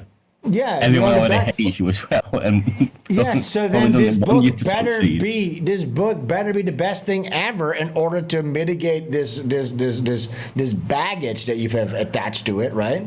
Yeah. Which it's not going to be that probably. Most likely, it's just going to be a pretty. Maybe it's going to be good. I don't even fucking know. But it better be fucking the best thing ever in order to make people forget about the fact that you squandered. It can't be good because. If he had an actual idea that you were passionate about, like you do, he would have finished through it. It would have been done. Yeah, but here's the thing too. It's like he doesn't. He is crowdfunding a project. It's a comic book, right? It's a medium. RTRT tip $5. Sven is like Nick Park and Aardman Animations. Vito is like a nightclub promoter, aka S. Sure, yeah, I agree with that. Fuck, I was getting to a point there, but I forget what it was. What was it again, Ashley? I don't know, because it took me off track as well, what you were saying. Shit, these super chat. Well, thank you anyways for the super chat.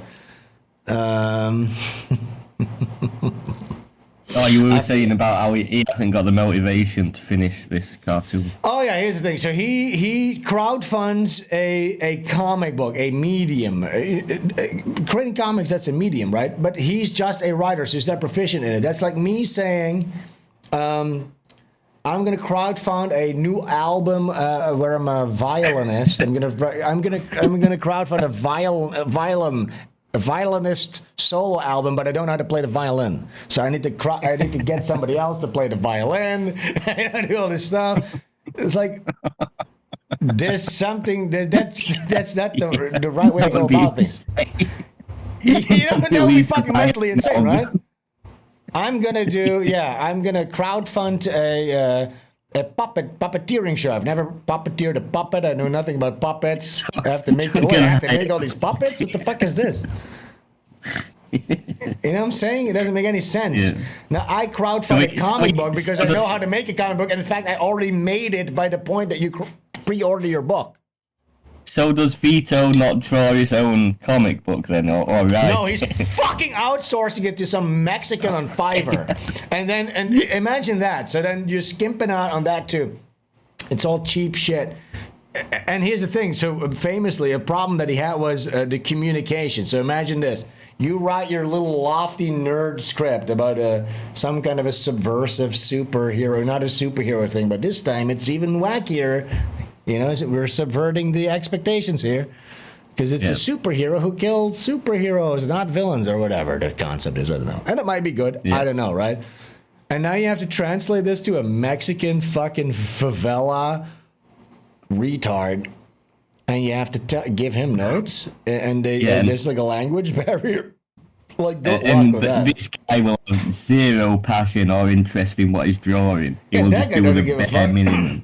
Yeah. Look, and it's the same thing that happened with like Lady Alchemy and stuff. So they don't. Here's what you need to understand: if you do not have the passion for the comic books, this business is not for you. Because at the end of the line, you're not making any fucking money on this. Like 75% of all the money, it's all going into production and all that shit. So you're not getting rich off of this at all. Okay, at all. You're doing this because you want to get the book out there and because you want people to enjoy the book and hopefully people will actually gravitate towards it. And then maybe you can grow this into something bigger. But if you think you're going to do a crowdfund to make some quick, easy cash. Now, he probably did. He probably pocketed like $100K. I can't say that's probably allegedly. Who knows how little he's paying for this Mexican Fiverr guy to put this book together.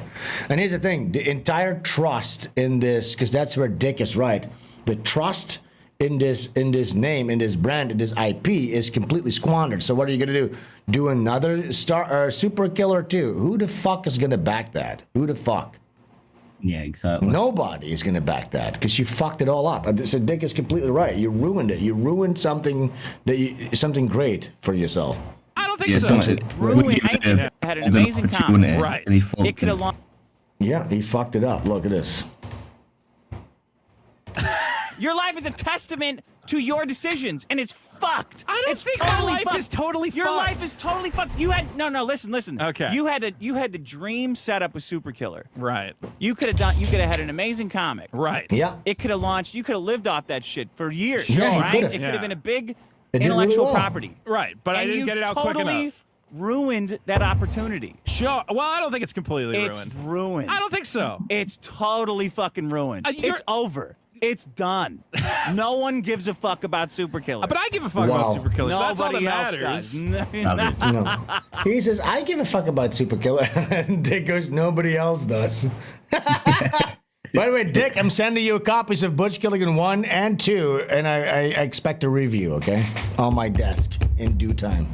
No, but yeah, I am sending him a couple of physical copies. And you too, obviously, actually, you too. But and it's funny how he goes like, no, I still care about it. If you cared about it, it would have been released on time. Yeah. You know what I'm saying? You'd be stressed at the fact that it wasn't.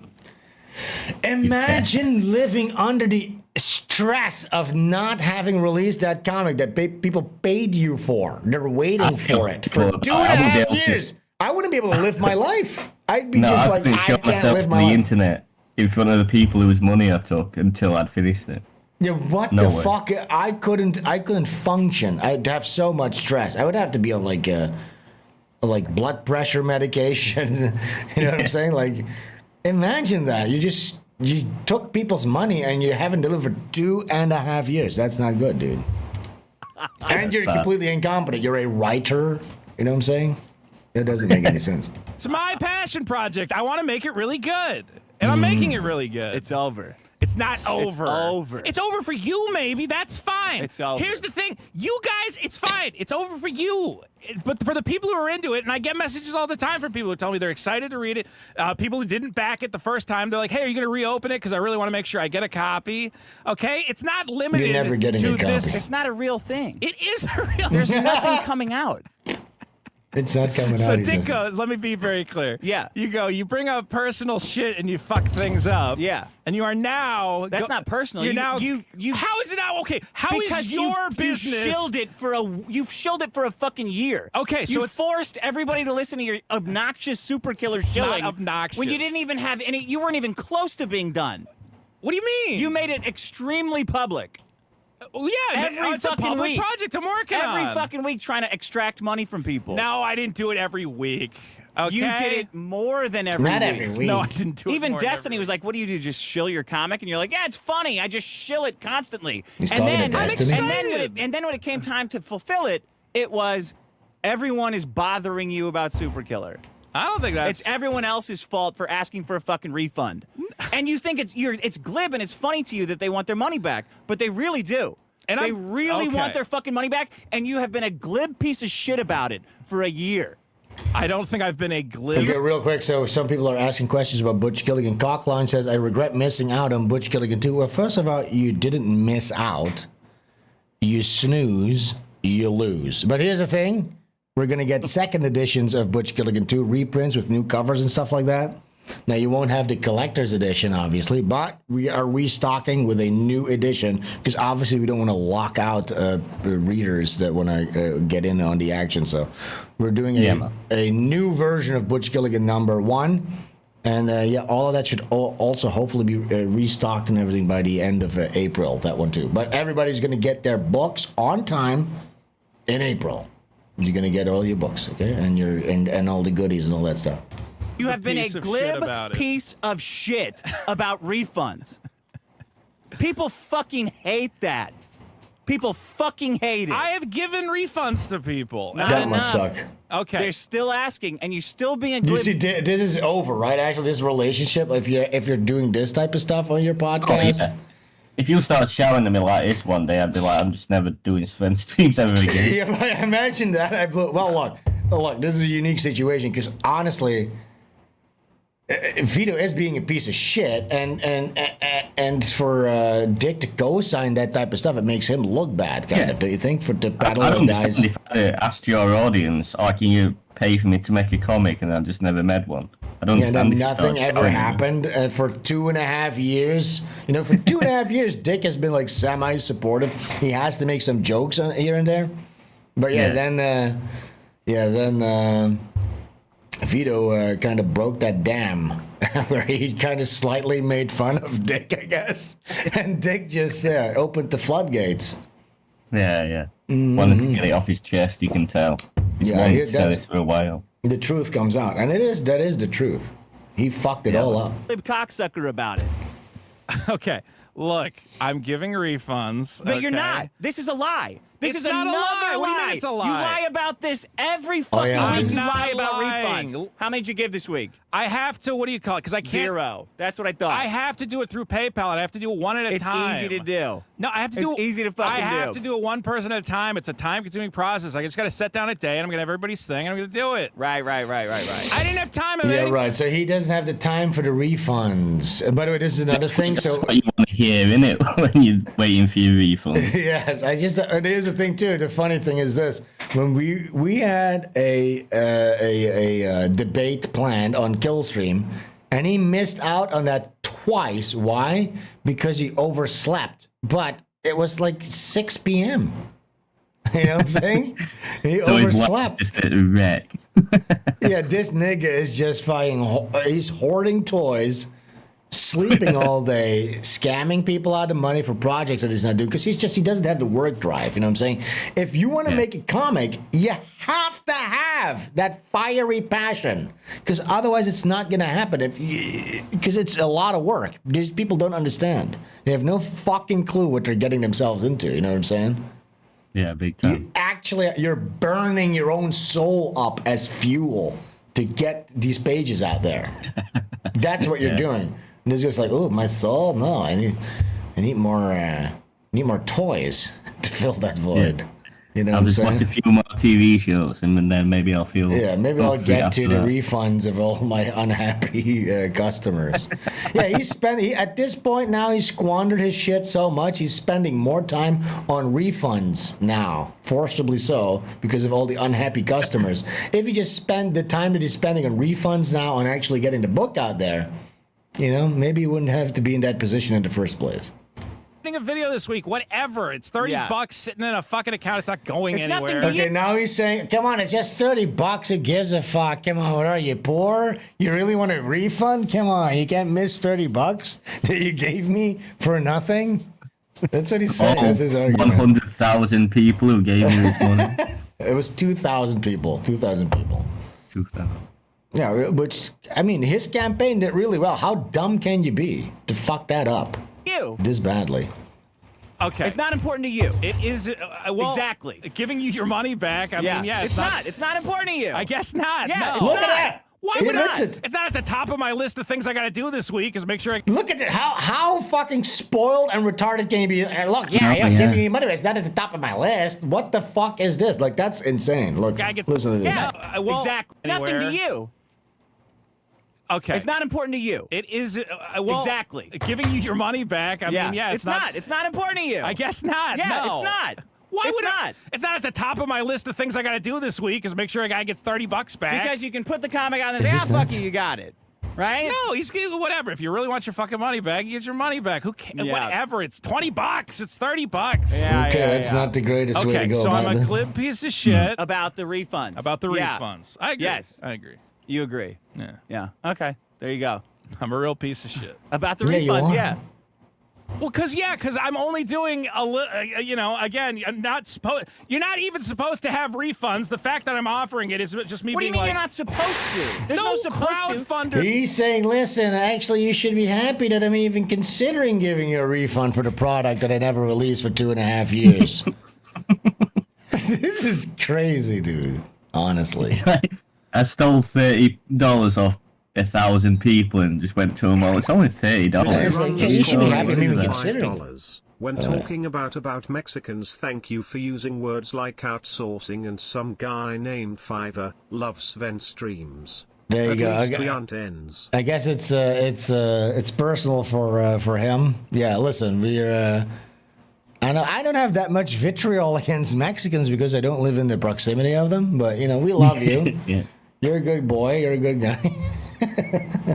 Does refunds. Very rarely is that a fucking thing. The whole point of crowdfunding is that it's a project that you back. The whole point of crowdfunding is that you get money without working. Yeah, so his argument now is, listen, you shouldn't expect refunds. The whole point of crowdfunding is that you back a project and you don't know whether it's going to come out or not ever. So you should expect being ripped off. That's what he's saying. He's saying you should expect to be ripped off. And that's what I was going to talk to him about during the kill stream, which we never really got to. I was going to do it brawly. I was going to attack him personally. I promise you that. And I was going to talk about pedophile allegations and things like that. But it says here Vito file on the fucking screen. But so is he a pedo? I don't know about that, but here's the thing. So I was going to talk about, the broader topic I was going to discuss is just the indie comic scene, what he thinks that it is, etc. And then the way he is basically damaging the whole scene because he's just destroying people's faith and stuff like this. But look, again, that's why I always need to make it clear. When you back one of my campaigns, you're pre-ordering your book, basically. You know what I'm saying? It's basically an Amazon order. You're going to get your book 100%. The book is done. It's not like I'm going to... And that's one of the major selling points, one of the big selling points nowadays in the indie scene because so many people have been fucked over and it's just insane that's happening. Yeah. And guys like this being glib about well, come on, I'm not even really supposed to even. What do you expect? It's like, just destroying the trust of all these potential customers for the rest of it. Yeah. And what is he doing? Where did the money go? Is that right? It obviously worked. Not obviously. There's no comic. Okay. How's it obvious? What do you do? I would like to see what does Vito do on a day-to-day basis to work on this comic. It's been 2.5 years. What is he doing? I would have imagined he had finished his script by the time that he launched the campaign. So then the campaign's done. He made $120,000. Now he has to outsource to a Mexican guy on Fiverr to make these pages. What is it going to be per page? $80 per page, maybe a Mexican $50 per page. He probably skimped out on that. If there's colors, maybe $100 a page. You know what I'm saying? And what is it? 80 pages. So that's 8,000. Don't have the money anymore to get this done. Spent all the money. But then where did all the money go? What the fuck do you go with all the money? And then that has to go into printing and fulfillment, right? So these people also don't fucking understand how all of this works. You know what I'm saying? You're going to be left with maybe 15% of that total. Yeah. And he probably didn't think about that. It's not a get-rich-quick scheme. No. If you look, it is a get-rich-quick scheme if you don't give people their comic and just pocket the $100K. You know? Yeah. That's some pretty righteous bucks. You can get some nice real estate maybe for that over here. At least in Bali, you could buy a nice villa. You can only do it once, and you've got to leave the internet and change your name. Yeah, change your name and start over again. Yeah, because you're not going to be doing it. This guy's never going to do another successful crowdfunding campaign, ever, because he fucked it up royally, this guy. Unless his book is just, wow, amazing. Yeah, exactly, yeah. I can't believe this is worth waiting for, yeah. I don't know, Well, you've been thinking about it? You didn't draw it. I have been thinking about it. I did draw it. Where's that then? It's the storyboard. He drew the storyboard. Okay, so it's obviously you deserve the money. I don't think I deserve the money. I'm making a thing. I mean, what is the critique that it came out? He's making a thing. It didn't get delayed. It got delayed. You didn't put it out. There was a lot of, what do you call it, in the process. Everybody hates when we talk about this anyway. Look, everyone hated it when you were shilling it too, but that didn't stop you. I don't think they hated when I was shilling it. Yes, they fucking hated it. Okay, so let's just never talk about it on the show then. That's fine. No, not now. Okay, so we talk about it every episode then. I'll shill it all I want. Look, guys, it's going to be great, and I'm excited about it. What do you want? How do you want me to talk about it? Do you want me to say I hate it and it's bad? I don't give a shit how you talk about it. Okay, well, if I talk about it, I'm going to say I'm excited about it because I am. Yeah. And it took too long, and that sucks. And I think the next one's going to be a lot quicker, and that's what I'm There's excited not about. going to be a next one. Yeah, I look forward to it. It's going to be great. How's the silly pants skating routine going? I know, it's so funny. What? You have stuff, you have commitments that you've made to your audience that you don't keep? Silly pants skating routine? Apparently it's a thing. I don't even get it. It's like retarded. This is like the I don't know glib what shit. it is. It's just something you say. It's just something 'cause everyone somebody tells told me you to is say. important to them for some reason. Everyone tells that you I that? get a lot of messages going, you got to hammer him about that. It's like fucking retarded. I don't even know what we're arguing about anymore. You being an do. asshole. Okay. That's what I'm arguing And about. I'm an asshole You to being a fucking you. asshole. To yes. you? Yeah. Okay. Yes. Yes. And to many people. To many people. To many people that Okay. tell you things In for you to not confidence. fuck them over. Yeah. And you do it constantly. You do it fucking constantly. I have constantly fucked over a lot Yeah, of you people. want to? How many times you want to fucking repeat it? Yes. Yeah. Okay. That's what I'm telling you. You're gonna say it like a smug asshole, like, "Oh, this will diffuse it," right? Sarcastically. I just don't know how. Have I fucked you over? You specifically, have I fucked you over? No, you're great. Okay, I don't know who I fucked over and how. Yeah. Okay, I fucked everyone over. What do you want? What should I do? You can't. Nothing. Well, you gotta Nothing. tell me what I did wrong for me to Nothing. make amends. Well, I just think this is the end of their relationship. You know, he put Vito on blast, rightfully so. I'm on a Dick side 100%. And I think this is going to have some ramifications, I think. I think this podcast might be done. What do you think, Ashley? Are they going to keep going?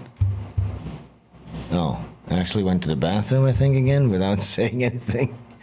Oh, my God, dude. What the flip?